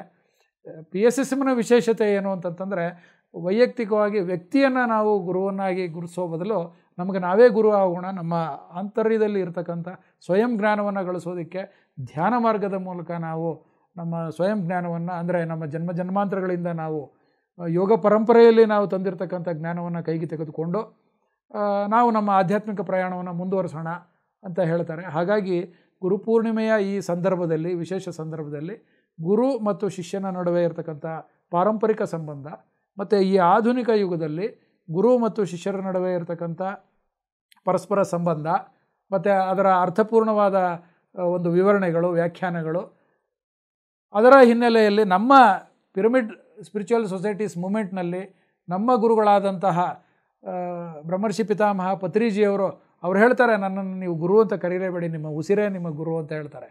ಅಂದರೆ ನನ್ನ ಪಾದಗಳನ್ನು ಹಿಡ್ಕೋಬೇಡಿ, ನನ್ನ ಪದಗಳನ್ನು ಹಿಡ್ಕೊಳ್ಳಿ. ಅಂದರೆ ಜ್ಞಾನ ಅಂತನ್ನೋದು ಥಿಯರಿಯಾಗಿ ಮೊದಲು ತತ್ವ ಸಿದ್ಧಾಂತಗಳಾಗಿ ಹರಿಯುತ್ತೆ. ನಾವು ಆ ಮಾರ್ಗದಲ್ಲಿ ನಡೆದಾಗ, ಅನುಷ್ಠಾನಕ್ಕೆ ತಂದಾಗ, ನಾವು ಅನುಭಾವಿಗಳಾಗಿ ಪರಿವರ್ತನೆ ಆದಾಗ ಪರಿಪೂರ್ಣವಾದ ಜ್ಞಾನ ಉದಯ ಆಗುತ್ತೆ. ಈ ಯೋಗ ಪರಂಪರೆಯಲ್ಲಿ ನಮ್ಮದ ಆತ್ಮದ ಪ್ರಯಾಣ ಮುನ್ನಡೆ ಆಗುತ್ತೆ. ನಾವು ಎರಡನೇ ಹಂತಕ್ಕೆ ಬರ್ತೀವಿ. ಬಂದಾಗ ನಮ್ಮದು ಒಂದು ಮಹಾ ಆತ್ಮವಾಗಿ ಪರಿವರ್ತನೆ ಆಗುತ್ತೆ ಅಂತ ಅನ್ನೋದು ಪತ್ರಿಜಿಯವರು ನಮ್ಮ PSSMನ ಎಲ್ಲ ಪಿರಮಿಡ್ ಮಾಸ್ಟರ್ಗಳಿಗೆ ಹೇಳಿಕೊಟ್ಟು, ಅವರು ನಿನಗೆ ನೀನೇ ಗುರುವಾಗು ಅಂತೇಳಿ. ಬುದ್ಧನೂ ಕೂಡ ಅಪೋ ದೀಪೋ ಭವ ಅಂತ ಹೇಳಿದ್ದು ಇದೇ ಪರಿಕಲ್ಪನೆ. ನಿನಗೆ ನೀನೇ ಗುರು, ನಿನಗೆ ನೀನೇ ದಾರಿದೀಪ ಆಗು ಅಂತ. ಯಾಕೆ ಮಾತು ಹೇಳ್ತಾರೆ ಅಂತಂದರೆ, ನನ್ನ ವೈಯಕ್ತಿಕ ಅಭಿಪ್ರಾಯ ಹೇಳೋದೇನಂತಂದರೆ, ನಾವು ಲೌಕಿಕ ಆಲೋಚನೆಯಲ್ಲಿ ನನಗೆ ಗುರಿ ಇದೆ, ಆತ್ಮಸಾಕ್ಷಾತ್ಕಾರ ಮಾಡ್ಕೋಬೇಕು, ಆದರೆ ನನಗೆ ಒಬ್ಬ ಗುರು ಸಿಗ್ತಾ ಇಲ್ಲ. ಗುರುವನ್ನು ನೀನು ಯಾಕೆ ಒಬ್ಬ ವ್ಯಕ್ತಿಯಲ್ಲಿ ಹುಡುಕ್ತೀಯ? ಜ್ಞಾನವನ್ನೇ ನಿನ್ನ ಗುರುವಾಗಿ ನೀನು ಸ್ವೀಕಾರ ಮಾಡಿದ್ರೆ ಜ್ಞಾನ ಎಲ್ಲೆಲ್ಲಿದೆ ಹುಡ್ಕೊಂಡು ಹೋಗು.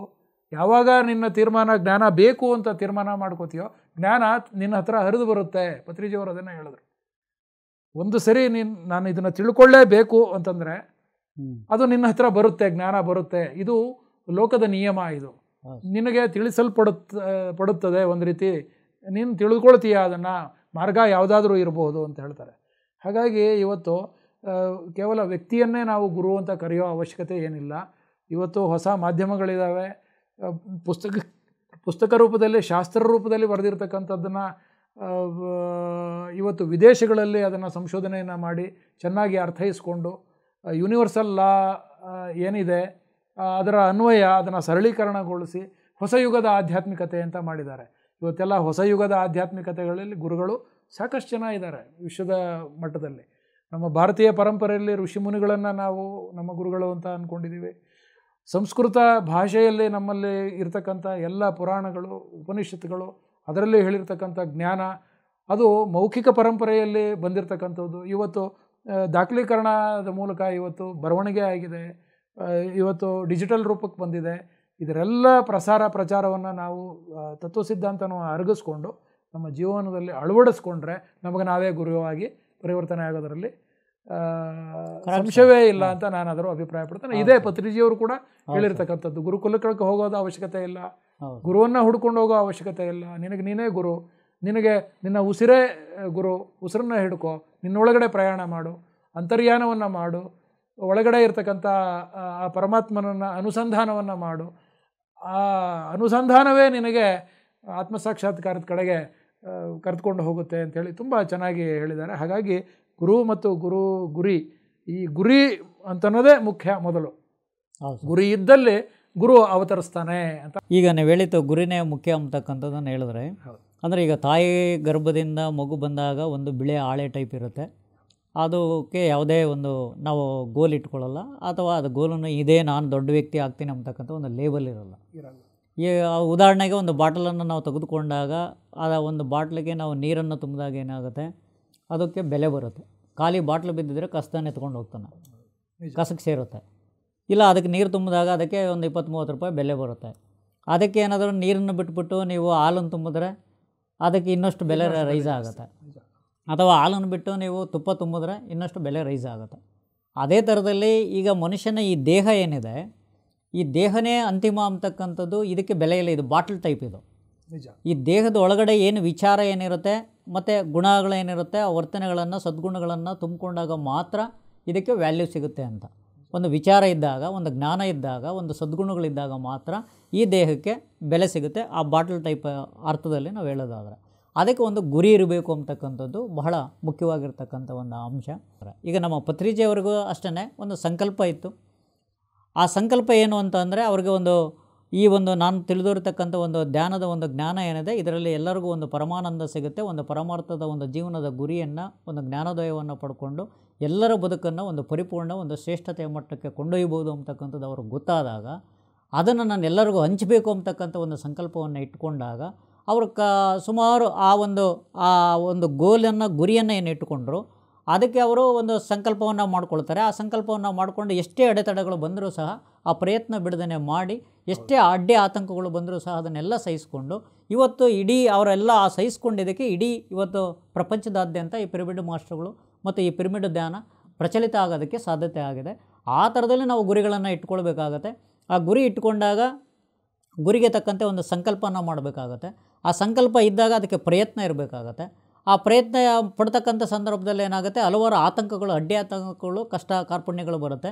ಆಗ ನಾವು ಯಾವತ್ತೂ ಸೋಲೋದನ್ನು ನಿರಂತರವಾಗಿ ನಾವು ಮಾಡ್ತಾ ಇದ್ದರೆ ಗುರಿಯನ್ನು ತಲುಪ್ಬೋದು ಅಂತಕ್ಕಂಥದ್ದನ್ನು, ಆ ಗುರಿಯನ್ನು ತಲುಪಿದಾಗ ಆ ಗುರಿನೇ ಗುರು ಆಗುತ್ತೆ ಅಂತಕ್ಕಂಥದ್ದನ್ನು ನಾವು ಹೇಳ್ಬೋದು ಅಂತಕ್ಕಂಥದ್ದನ್ನು ಈ ಮುಖನ ಹೇಳ್ತಕ್ಕಂಥದ್ದು ಒಂದು ಭಾಗ. ಈ ಆತ್ಮವಿಶ್ವಾಸ ಬರಬೇಕು ಅನ್ನೋದಾದರೆ ಯಾವುದೇ ಒಂದು ಗುರಿಯನ್ನು ಇಟ್ಕೊಂಡಾಗ ನಾವು ಸಾಧಿಸ್ಬೇಕಾದ್ರೆ ಒಂದು ಕ್ಲಾರಿಟಿ ಬರಬೇಕಾಗತ್ತೆ. ಆ ಕ್ಲಾರಿಟಿ ಬರಬೇಕು ಅಂತಂದರೆ ನಮಗೊಂದು ಜ್ಞಾನ ಬೇಕಾಗತ್ತೆ. ಆ ಜ್ಞಾನ ಇದ್ದಾಗ ಮಾತ್ರ ನಾವು ಆ ಗುರಿಯನ್ನು ತಲುಪೋದಕ್ಕೆ ಸಾಧ್ಯತೆ ಇದೆ. ಈ ಗುರಿಯನ್ನು ತಲುಪೋದಕ್ಕೆ ಗುರುನೂ ಸಹ ಅಷ್ಟೇ ಮುಖ್ಯ ಆಗಿರ್ತಾನೆ ಅಂತಕ್ಕಂಥದ್ದು.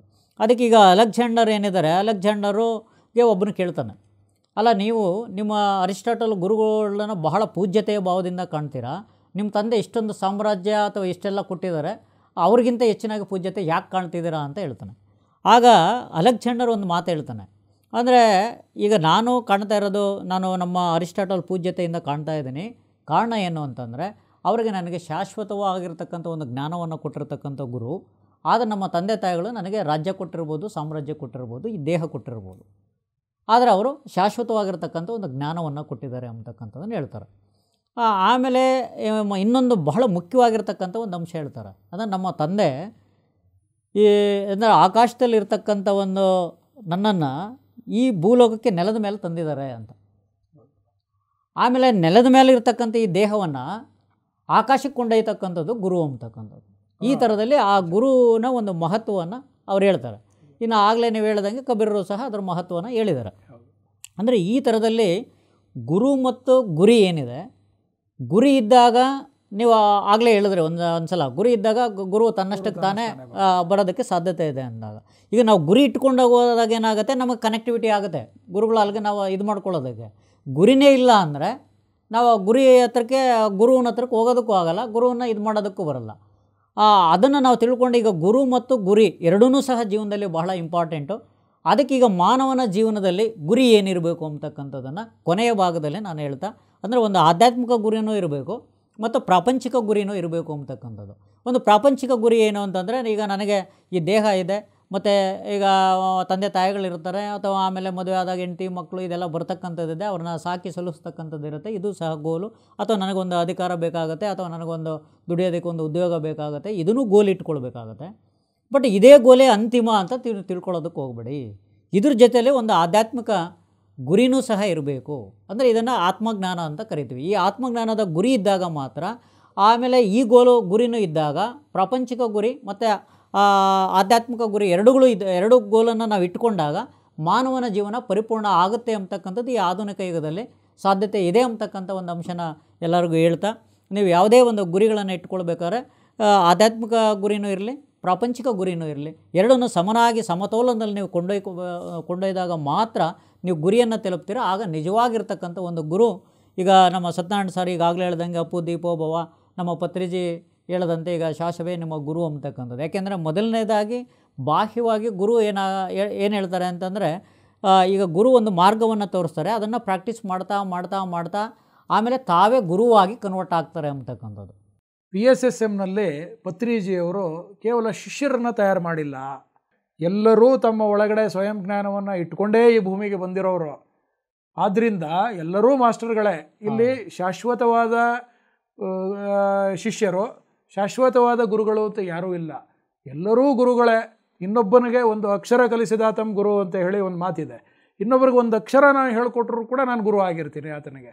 ಹಾಗೆ ಆತನಿಂದ ನಾನೇನಾದರೂ ಬೇರೆ ಯಾವುದೋ ಒಂದು ವಿಚಾರ ಕಲಿತಾಗ ಆತ ನನಗೆ ಗುರು ಆಗ್ತಾರೆ. ಹೀಗೆ ಗುರು ಶಿಷ್ಯರ ಸಂಬಂಧ ಇಲ್ಲಿ ಏಕ ವ್ಯಕ್ತಿ ಗುರು ಅಂತನೋ ಪರಿಕಲ್ಪನೆ ಇಲ್ಲ ಈಗಿನ ಕಾಲದಲ್ಲಿ. ಏಕ ವ್ಯಕ್ತಿ, ಒಬ್ಬನೇ ವ್ಯಕ್ತಿ ಗುರು, ಆತ ಹೇಳಿದ್ದೇ ಮಹಾಪ್ರಸಾದ ಅನ್ನೋ ರೀತಿ ಇರಬಾರ್ದು. ಲೋಕದ ನಿಯಮದ ಪ್ರಕಾರ ಏನೆಲ್ಲ ಜ್ಞಾನ ಇದೆ ಆ ಎಲ್ಲ ಜ್ಞಾನವನ್ನು ಕೂಡ ನಾವು ಪರಿಶೋಧಿಸಿ ಸಂಶೋಧಿಸಿ ನಮ್ಮದನ್ನಾಗಿ ಮಾಡಿಕೊಳ್ಬೇಕು. ನಾವು ಮೊದಲನೇ ಹಂತದಲ್ಲಿ ತತ್ವ ಸಿದ್ಧಾಂತ, ಎರಡನೇ ಹಂತದಲ್ಲಿ ಅನುಸರಣೆ ಆಚರಣೆ, ಮೂರನೇ ಹಂತದಲ್ಲಿ ಅನುಭವಗಳ ಮೂಲಕ ಅದನ್ನು ಜ್ಞಾನವನ್ನಾಗಿ ವಿವೇಕವನ್ನಾಗಿ ಪರಿವರ್ತನೆ ಮಾಡ್ಕೊಳ್ತಕ್ಕಂಥ ಇದು ಪ್ರೋಸೆಸ್. ಈ ಪ್ರೋಸೆಸ್ನಲ್ಲಿ ನಮಗೆ ಯಾರೆಲ್ಲ ಸಿಗ್ತಾರೆ ಎಲ್ಲರೂ ಕೂಡ ನಮ್ಮ ಗುರುಗಳೇ. ಹಾಗಾಗಿ ಇಲ್ಲಿ PSSMನಲ್ಲಿ ಕೇವಲ ಗುರು ಶಿಷ್ಯರ ಸಂಬಂಧ ಇಲ್ಲ, ಕೆಲವರು ಸೀನಿಯರ್ ಮಾಸ್ಟರ್ಸ್ ಇರ್ತಾರೆ. ಇಲ್ಲಿ ಯಾರೇ ಒಬ್ಬರು ಪರ್ಮನೆಂಟ್ ಗುರುಗಳಿಲ್ಲ ಅಂತ. ಮತ್ತು ಈ ಜ್ಞಾನವನ್ನೇ ಪತ್ರಿಜಿಯವರು ಗುರುವಿನ ಅರಿವೇ ಗುರು ಅಂತ ಯಾಕೆ ಹೇಳ್ತಾರೆ? ನಮ್ಮಲ್ಲಿ ಈಗ ನೋಡಿ, ಧ್ಯಾನದಿಂದ ಜ್ಞಾನ, ಜ್ಞಾನದಿಂದ ಮುಕ್ತಿ ಅಂತ ಅನ್ನೋದು ಒಂದು ಕಾಯಿನ್ ಮಾಡಿ ಕೊಟ್ಟಿದ್ದಾರೆ ಗುರುಗಳು ಪತ್ರಿಜಿಯವರು. ಅಂದರೆ ಧ್ಯಾನದಿಂದ ನಮಗೆ ಜ್ಞಾನ ಸಿಕ್ಕುತ್ತೆ. ಎಂಥ ಜ್ಞಾನ ಸಿಕ್ಕುತ್ತೆ ಅದರ ವಿವರಣೆಗೆ ನಾನು ಹೋಗಲ್ಲ. ಸ್ವಯಂ ಜ್ಞಾನ ಅದು ನನ್ನದೇ ಪರಂಪರೆಯಲ್ಲಿ, ನಾನು ಜನ್ಮ ಪರಂಪರೆಯಲ್ಲಿ ತಂದಿರತಕ್ಕಂಥ ಸ್ವಯಂ ಜ್ಞಾನ ನನಗೆ ಕೈಗೆ ಸಿಗಬೇಕು ಅಂದರೆ ಧ್ಯಾನದಿಂದ ಸಾಧ್ಯ. ಮತ್ತು ಈಗ ಲೌಕಿಕದಲ್ಲಿ ನನಗೆ ಬೇರೆ ಇನ್ನೊಂದು ಆತ್ಮೋದ್ಧಾರದ ಪೂರಕವಾಗಿ ನನಗೆ ಸಿಗಬೇಕು ಅಂತಂದರೆ ನೋಡಿ, ಅವ್ರು ಎಷ್ಟು ಚೆನ್ನಾಗಿ ಹೇಳ್ತಾರೆ, ಸತ್ಸಂಗದಿಂದ ನನಗೆ ಜ್ಞಾನ ಸಿಕ್ಕುತ್ತೆ. ಸತ್ಸಂಗದಲ್ಲಿ ಬಂದಿರತಕ್ಕಂಥ ಅವರ ಸತ್ಯವನ್ನು ಅರಿತಿರೋರ ಸಂಘವೇ ಸತ್ಸಂಗ. ಅವರು ಸತ್ಯವನ್ನು ಹೇಳಿದಾಗ ಆ ಸತ್ಯ ನನಗೂ ಕೂಡ ದೊರೆಯುತ್ತೆ ಸಿದ್ಧಾಂತವಾಗಿ. ಅದನ್ನು ನಾನು ಅಳವಡಿಸ್ಕೊಂಡು ಅದನ್ನು ಸಾಕ್ಷಾತ್ಕಾರ ಮಾಡಿಕೊಂಡ್ರೆ ಸತ್ಯ ಸಾಕ್ಷಾತ್ಕಾರ ನನಗೂ ಕೂಡ ಆಗುತ್ತೆ. ಸೊ ಸತ್ಸಂಗವೂ ಕೂಡ ಮುಖ್ಯ, ಜ್ಞಾನದ ಮೂಲ. ಅದು ಕೂಡ ಸ್ವಾಧ್ಯಾಯ ಅಂತ ಹೇಳ್ತಾರೆ. ಸ್ವಾಧ್ಯಾಯ ಅಂತಂತಂದರೆ ಸ್ವಯಂ ಅಧ್ಯಯನ ಮಾಡ್ತಕ್ಕಂಥದ್ದು. ನನಗೆ ಗುರಿ ಇದ್ದಾಗ ನಾನು ಸ್ವಾಧ್ಯಾಯವನ್ನು ಕೂಡ ಮಾಡಿ ಜ್ಞಾನವನ್ನು ನಾನು ಗಳಿಸ್ಕೊಳ್ಬೋದು. ಹಾಗಾಗಿ ಒಂದು ಪುಸ್ತಕ ಇರ್ಬೋದು, ಒಂದು ಉತ್ತಮವಾದ ಒಂದು ವಿಡಿಯೋ ಇರ್ಬೋದು, ಸತ್ಸಂಗದ ಒಂದು ದಾಖಲೀಕರಣದ ಇರ್ಬೋದು, ಎಲ್ಲವೂ ಕೂಡ ಜ್ಞಾನದ ಮೂಲಗಳೇ, ಎಲ್ಲವೂ ಕೂಡ ಅರಿವೇ. ಹೀಗಾಗಿ ಗುರುಗಳ ವ್ಯಾಪ್ತಿ, ಗುರು ಶಿಷ್ಯರ ಸಂಬಂಧ ಅಂತಂದರೆ ಆಧುನಿಕ ಪರಿಭಾಷೆಯಲ್ಲಿ ಹೇಳೋದಾದರೆ ಯಾರೂ ಕೂಡ ನಿಜವಾಗ್ಲೂ ಕೂಡ ಶಾಶ್ವತವಾದ ಗುರುಗಳಿಲ್ಲ. ಗುರು ಆದವನು ತನಗೆ ಗೊತ್ತಿರೋವಂಥದ್ದನ್ನು ಹೇಳ್ತಾ ತನಗೆ ಗೊತ್ತಿಲ್ಲದೆ ಇರತಕ್ಕಂಥದ್ದು ಕಲಿತಾ ಹೋಗ್ತಾನೆ. ಉತ್ತಮವಾದ ಉದಾಹರಣೆ ನಾವು ನೋಡಿರೋದು ಅಂತಂದರೆ ಪತ್ರಿಜಿಯವರು ಎಷ್ಟೊಂದು ವಿನೀತರಾಗಿ ಹೊಸ ವ್ಯಕ್ತಿಗಳ ಹೇಳ್ತಕ್ಕಂಥದ್ದನ್ನು ಆಲಿಸ್ತಾ ಇದ್ದರು. ಅವರು ಅದರಲ್ಲಿ ಸಿಗ್ತಕ್ಕಂಥ ಸತ್ಯವನ್ನು ಅವರು ಹೇಗೆ ತೆಗೆದುಕೊಳ್ತಿದ್ರು. ಸದಾ ಅವರು ತಮಗೆ ಗೊತ್ತಿರೋದಂತಲೇ ಹೇಳ್ತಾ ಇದ್ದರು ಅಂತಲ್ಲ, ಎಲ್ಲರಿಂದನೂ ಕೂಡ ಅವರು ಕಲಿತಾ ಇದ್ದರು, ಎಲ್ರಿಗೂ ಪ್ರಶ್ನೆಗಳನ್ನ ಕೇಳ್ತಿದ್ರು. ಹಾಗಾಗಿ ಅವರ ಆ ಪರಿಕಲ್ಪನೆ ಇದೆಯಲ್ಲ ಗುರು ಶಿಷ್ಯರ ಸಂಬಂಧ, ನನಗೆ ಬಹಳ ಖುಷಿ ಕೊಡುವಂಥ ವಿಚಾರ ಅದು. ಅಲ್ಲ, ಅವರು ಈ ಒಂದು ಅಂಶ ಕೇಳಿದ್ರೆ ವಿಶೇಷವಾಗಿರ್ತಕ್ಕಂಥ ಒಂದು ಗುರುಗಳು ಸರ್ ಈ ಆಧ್ಯಾತ್ಮಿಕ ಕ್ಷೇತ್ರದಲ್ಲಿ ನೋಡೋದು. ನಿಜ ನಿಜ. ಅವರು ಈಗ ಅಂದರೆ ಸಂಕ್ಷಿಪ್ತವಾಗಿ ಹೇಳ್ಬಿಡ್ತೀನಿ. ಅವರು ಒಂದು ಕಡೆ ಏನು ಹೇಳ್ತಾರೆ ಅಂದರೆ, ಈಗ ಜ್ಞಾನ ಏನಿದೆ, ಪ್ರಜ್ಞಾನಂ ಏನಿದೆ, ಮತ್ತು ಆಮೇಲೆ ವಿಜ್ಞಾನ ಏನಿದೆ, 3 ಅಂಶಗಳನ್ನು ಹೇಳ್ತಾರೆ ಅವರು. ಜ್ಞಾನ ಅಂದರೆ ಏನು ಅಂತಂದರೆ, ಈಗ ನಾನು ಈ ದೇಹ ಅಲ್ಲ ಆತ್ಮ ಪದಾರ್ಥ ಅಂತಕ್ಕಂಥ ತಿಳ್ಕೊಳ್ತಕ್ಕಂಥ ಒಂದು ಜ್ಞಾನ, ಇದನ್ನು ಪಡ್ಕೊಂಡ್ರೆ ಇರ್ತಕ್ಕಂಥದ್ದು ಒಂದು ಅಂಶ ಅಂತಕ್ಕಂಥದ್ದು. ಮತ್ತು ಆಮೇಲೆ ಆ ಒಂದು ಪ್ರಜ್ಞಾನಮಗೆ ಬರ್ತಕ್ಕಂಥ ನಾನು ಸರ್ವಾತ್ಮ ಎಲ್ಲ ವಸ್ತುಗಳಲ್ಲೂ ನಾನು ಇದ್ದೀನಿ ಅಂತಕ್ಕಂಥದ್ದನ್ನು ಅವನು ಅರ್ಥ ಮಾಡ್ಕೊಳ್ತಕ್ಕಂಥದ್ದು. ಆಮೇಲೆ ವಿಜ್ಞಾನ ಆಗೋದು ಯಾವಾಗ ಅಂತಂದರೆ, ಆತ್ಮಜ್ಞಾನಿ ಆಗ್ತಕ್ಕಂಥದ್ದು ನಾನು ಅನಂತ ಅಂದರೆ ಹೋಗ್ತಕ್ಕಂಥ ಒಂದು ಇದಕ್ಕೆ ಆತ್ಮಜ್ಞಾನಿ ಅಥವಾ ಆತ್ಮವಿಜ್ಞಾನಿ ಅಂತಕ್ಕಂಥದ್ದನ್ನು ಕರೀತಾರೆ ಅವರು. ಅಂದರೆ ಇಂಥ ವಿಶೇಷವಾಗಿ ಅಂದರೆ ವಿಶಿಷ್ಟವಾಗಿ ಅಂದರೆ ಎಲ್ಲರೂ ರೀತಿಯಲ್ಲಿ ಅವರು ಬೇರೆ ರೀತಿಯಲ್ಲಿ ಹೇಳೋಕ್ಕೆ ಹೋಗಿಲ್ಲ. ಅಂದರೆ ಭಾಳ ಸ್ವಚ್ಛವಾಗಿ, ಸರಳವಾಗಿ, ಸ್ಪಷ್ಟವಾಗಿ ನೀವು ಇದನ್ನು ಮಾಡಿಕೊಂಡಾಗ ಇದಾಗೋದಕ್ಕೆ ಸಾಧ್ಯತೆ ಇದೆ ಅಂತಕ್ಕಂಥದ್ದನ್ನು ಸಂಪೂರ್ಣವಾಗಿ ಹೇಳಿದ್ದಾರೆ ಅವರು. ಹೇಗೆ ಹೋಗಬೇಕಾಗತ್ತೆ. ಈಗ ಉದಾಹರಣೆಗೆ ಏನು ಅಂತಂದರೆ, ಈಗ ನಮ್ಮ ಕುಂಡಲಿನಿ ಶಕ್ತಿಯಲ್ಲಿ ಒಬ್ಬೊಬ್ಬರು ಒಂದೊಂದು ರೀತಿಯಲ್ಲಿ ಹೇಳ್ತಾರೆ. ಬಟ್ ನಮ್ಮ ಪತ್ರಿಜಿ ಹೇಳೋದು ಟೋಟಲಿ ಡಿಫ್ರೆಂಟ್. ಅವ್ರಿಗೆ ಏನು ಹೇಳ್ತಾರೆ ಅಂದರೆ, ಥರ್ಡ್ ಐದು ಒಂದನ್ನೇ ನಾವು ಮಾತಾಡೋದಾದ್ರೂ ಥರ್ಡ್ ಐ ಓಪನ್ ಆದ ತಕ್ಷಣವೇ ಅವರು ಆತ್ಮಜ್ಞಾನಿ ಅಂತ ಹೇಳೋದಕ್ಕಾಗಲ್ಲ ಅಂತ ಹೇಳ್ತಾರೆ ಅವರು. ಥರ್ಡ್ ಐ ಓಪನ್ ಆದಮೇಲೆ ಅವನಿಗೇನು ವಿಧವಾಗಿರ್ತಕ್ಕಂಥ ಒಂದು ಚಿತ್ರಣಗಳು, ದರ್ಶನಗಳು ಏನಾಗುತ್ತೆ, 6 ದರ್ಶನಗಳ ಹಿಂದೆ ಬಿದ್ದು ಆಮೇಲೆ ಈ ಲೋಕಗಳೇನಿದೆ ಅದರದ ಒಂದು ದರ್ಶನ ಮಾಡಿ ಅದರ ಅನುಭವಗಳನ್ನು ಪಡೆದು ಆಗ ಅನಂತತೆಗೆ ಹೋಗ್ತಕ್ಕಂಥದ್ದೇನಿದೆ ಅದು ಆ ಸ್ಥಿತಿಗೆ ಹೋದಾಗ ಆಮೇಲೆ ಸಹಸ್ರಾರ ಸ್ಥಿತಿಗೆ ಹೋಗೋದಕ್ಕೆ ಸಾಧ್ಯತೆ ಇದೆ, ಪರಮಾತ್ಮ ಆಗ್ತಕ್ಕಂಥ ಅಥವಾ ಅನಂತತೆಯನ್ನು ಪಡ್ಕೊಳ್ತಕ್ಕಂಥದ್ದು, ಆ ಅನಂತತೆಗೆ ಹೋಗ್ತಕ್ಕಂಥದ್ದು. ಅದನ್ನೇ ಅವರು ಸ್ಪಿರಿಚುವಲ್ ಆತ್ಮವಿಜ್ಞಾನ ಅಂತ ಕರೀತಾರೆ ಅವರು. ಆತ್ಮವಿಜ್ಞಾನದ ನಮ್ಮಲ್ಲಿ ನೀವು ಹೇಳ್ದಂಗೆ ಈಗ ಲೌಕಿಕ ಇದು ಜ್ಞಾನ ಇಟ್ಕೊಂಡಿದ್ವಿ, ಅಲೌಕಿಕ ಜ್ಞಾನಗಳು ಇವೆರಡನ್ನೂ ಸಹ ಶಾಲಾ ಕ್ರಮದಲ್ಲಿ ಅಥವಾ ಎಜುಕೇಷನಲ್ಲಿ ಬರಬೇಕಾಗಿತ್ತು. ಇದು ಬಂದಿಲ್ಲ. ಈ ಆತ್ಮವಿಜ್ಞಾನವನ್ನು ನಾವು ಇಟ್ಟಿಲ್ಲ, ಬೇರೆ ಈಗ ಮಾಮೂಲಿ ಸಾಮಾನ್ಯ ವಿಜ್ಞಾನವನ್ನು ಇಟ್ಟಿದ್ದೇವೆ. ಅದನ್ನು ನಾವು ಕಲ್ಪಿಸ್ಕೊಂಡು ಹೋಗೋದ್ರಿಂದ ಪತ್ರಿಜಿ ಅದಕ್ಕೂ ಸಹ ಇಲ್ಲಿ ಅವಕಾಶವನ್ನು ಕಲ್ಪಿಸಿದ್ದಾರೆ. ಆತ್ಮಜ್ಞಾನ ಅಂತಕ್ಕಂಥದ್ದನ್ನು, ಸೈನ್ಸ್ ಅಂತಕ್ಕಂಥದ್ದನ್ನು ಸಂಶೋಧನೆ ಮಾಡೋದ್ರ ಮೂಲಕ ಅವನು ಕಲಿತಾ ಹೋಗಬೇಕು ಅಂತ ನೀವು ಹೇಳೋದ್ರಲ್ಲ ಆಗಲೇ, ನಿರಂತರವಾಗಿ ಕಲಿಬೇಕು ಅಂತ. ಆ ಥರ ಒಂದು ವಿಕಾಸ ಹೊಂದೋದಕ್ಕೆ ಒಂದು ಅವಕಾಶ ಕಲ್ಪಿಸಿದ್ದಾರೆ. ಭಾಳ ಅದ್ಭುತವಾಗಿರ್ತಕ್ಕಂಥ ಒಂದು ತಿರುಳನ್ನು, ಒಂದು ಸಾರಾಂಶವನ್ನು ಕೊಟ್ಟು ಒಬ್ಬ ಮನುಷ್ಯ, ಈಗ ಸ್ವಾಮಿ ವಿವೇಕಾನಂದ ಹೇಳ್ತಕ್ಕಂಥದ್ದು ಎಲ್ಲ ಧರ್ಮಗಳ ಒಂದು ಪರಮ ಗುರಿ ಇದೆ ಅಂತ ಹೇಳ್ತಾರೆ. ಪರಮ ಗುರಿ ಏನು ಅಂತಂದರೆ ಒಬ್ಬ ಮನುಷ್ಯನನ್ನು ದೈವತ್ವ ಪುರುಷನನ್ನಾಗಿ ಮಾಡ್ತಕ್ಕಂಥದ್ದು ಇದೇ ಎಲ್ಲ ಧರ್ಮಗಳ ಪರಮ ಗುರಿ ಅಂತ ಹೇಳ್ತಾರೆ ಅವರು. ಅದೇ ಪರಮ ಗುರಿಯನ್ನು ಚಾಚು ತಪ್ಪದೇ ತನ್ನ ಒಂದು ಜೀವನದ ಉದ್ದಕ್ಕೂ ಅಳವಡಿಸ್ಕೊಂಡು ಮತ್ತು ಅದನ್ನು ಪ್ರತಿಯೊಬ್ಬರಿಗೂ ಸಹ ಒಂದು ಸಾಮಾನ್ಯ ಜನರಿಂದ ಹಿಡಿದು ಎಲ್ಲರಿಗೂ ಒಂದೇ ರೀತಿಯಲ್ಲಿ ಹಂಚಿರ್ತಕ್ಕಂಥ ಏಕೈಕ ಗುರುವನ್ನು ಏನಾದರೂ ನೀವು ನೋಡೋದಾದರೆ ಆಧುನಿಕ ಯುಗದಲ್ಲಿ ನಮ್ಮ ಬ್ರಹ್ಮರ್ಷಿ ಪತ್ರಿಜಿ, ಸುಭಾಷ್ ಪತ್ರಿಜಿ ಏನಿದ್ದಾರೆ, ಬ್ರಹ್ಮರ್ಷಿ ಪಿತಾಮಹ ಸುಭಾಷ್ ಪತ್ರಿಜಿ ಅವರು ಬಿಟ್ಟರೆ ಇನ್ನು ಬೇರೆ ಯಾರೂ ಇಲ್ಲ ಆ ಥರದ ಆಧ್ಯಾತ್ಮಿಕ ಶ್ರೇಷ್ಠ ಗುರುಗಳು ಅಂತ ನಾವು ಹೇಳ್ಬೋದು ಅಂತ ಈ ಮುಖಾನ ಹೇಳೋದಕ್ಕೆ ನಾನು ಇಷ್ಟಪಡ್ತೀನಿ. ಗುರು ಮತ್ತು ಗುರಿ ಇವೆರಡರನ್ನೂ ನಡುವೆ ಇರತಕ್ಕಂಥ ಸಂಬಂಧಗಳು, ಪರಂಪರೆಯಲ್ಲಿ ನಮ್ಮ ಭಾರತೀಯ ಪರಂಪರೆಯಲ್ಲಿ ಗುರು ಶಿಷ್ಯರ ಸಂಬಂಧಗಳು ಏನಿತ್ತು, ಅಲ್ಲಿ ಭೌತಿಕವಾದ ಗುರುಗಳು ಯಾರೆಲ್ಲ ಈ ಗುರು ಶಿಷ್ಯರ ಪರಂಪರೆ ನಾವು ಚರ್ಚೆಯನ್ನು ಮಾಡಿದ್ವಿ, ಬಹಳ ಉತ್ತಮವಾದ ಚರ್ಚೆ. ಕೊನೆಗೆ PSSMನ ಒಳಗಡೆ ನಾವು ಹೇಗೆ ಗುರು ಶಿಷ್ಯ ಪರಂಪರೆಯನ್ನು ನಾವು ತಂದಿದ್ದೇವೆ ಅಂದರೆ ಪತ್ರಿಜಿಯವರು ಹೇಳಿದ್ದಾರೆ. ಪತ್ರಿಜಿಯವರು ಅಷ್ಟೆಲ್ಲ ಆಧ್ಯಾತ್ಮಿಕ ಪುಸ್ತಕಗಳನ್ನು ಓದಿ ಆತ್ಮಸಾಕ್ಷಾತ್ಕಾರವನ್ನು ಪಡ್ಕೊಂಡು ಆಧ್ಯಾತ್ಮದ ಸಾರ ಸಂಗ್ರಹವನ್ನು ಮಾಡಿ ಜಾಗತಿಕ ಮಟ್ಟದಲ್ಲಿ ಆಧುನಿಕ ಹೊಸ ಯುಗದ ಪರಿಭಾಷೆಯಲ್ಲಿ ಅವರು ಜನಸಾಮಾನ್ಯರಿಗೂ ಕೂಡ ಇದು ಅರ್ಥ ಆಗಬೇಕು ಅಂತ ಅನ್ನೋದನ್ನು ಅವರು ಪರಿಶ್ರಮ ಈ ಒಂದು ಏನು ಪರಿವ್ಯಾಪ್ತಿನಲ್ಲಿ ಈ ಗುರು ಶಿಷ್ಯರ ಸಂಬಂಧವನ್ನು ನಾವು ಇವತ್ತು ವಿವರವಾಗಿ ಚರ್ಚೆ ಮಾಡಿ ವೀಕ್ಷಕರ ಮುಂದೆ ನಾವು ಹಂಚಿಕೊಂಡಿದ್ದೇವೆ. ಇವತ್ತಿನ ಚರ್ಚೆಯ ಒಂದು ಟಾಪಿಕ್ಕು ಸರಳವಾಗಿ ನಾವು ಇಟ್ಕೊಂಡಿದ್ದು ಗುರು ಮತ್ತು ಗುರಿ ಅಂತ ಹೇಳಿ. ಗುರಿ ಇಲ್ಲದೆ ಗುರು ಇಲ್ಲ, ಗುರುವಿಲ್ಲದೆ ಗುರಿಯೂ ಕೂಡ ಹೌದು ಸರ್, ಪರಿಪೂರ್ಣ ಒಂದು ಆಗೋದಿಲ್ಲ. ನಾಣ್ಯದ ಎರಡು ಮುಖಗಳು ಎರಡು ಮುಖಗಳಿದ್ದ ಹಾಗೆ ಈ ಮಾತನ್ನ ಒಪ್ತಾ ಇವತ್ತು ನಮ್ಮ ಈ ಒಂದು ದಿನದ ಚರ್ಚೆಯನ್ನ ಇಲ್ಲಿಗೆ ಮುಕ್ತಾಯ ಮಾಡೋಣ.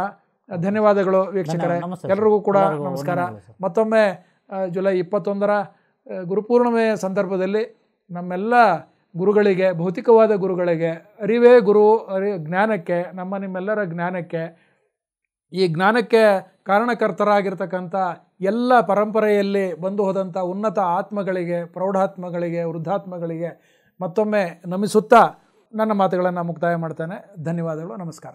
ನಮಸ್ತೆ ಸರ್. ಎಲ್ಲ ಪಿರಮಿಡ್ ಮಾಸ್ಟರ್ಗಳಿಗೆ ಮತ್ತು ನಮ್ಮ ಸದಾನಂದ ಯೋಗಿ ಗುರುಗಳಿಗೆ ಮತ್ತು ಬ್ರಹ್ಮರ್ಷಿ ಪಿತಾಮಹ ಪತ್ರಿಜಿಯವರೆಗೂ ಮತ್ತು ಎಲ್ಲ ಪಿರಮಿಡ್ ಮಾಸ್ಟರ್ಗಳಿಗೂ ಹೊಂದಿಸುತ್ತಾ ನನ್ನ ಮಾತುಗಳನ್ನು ಮುಗಿಸ್ತಾರೆ.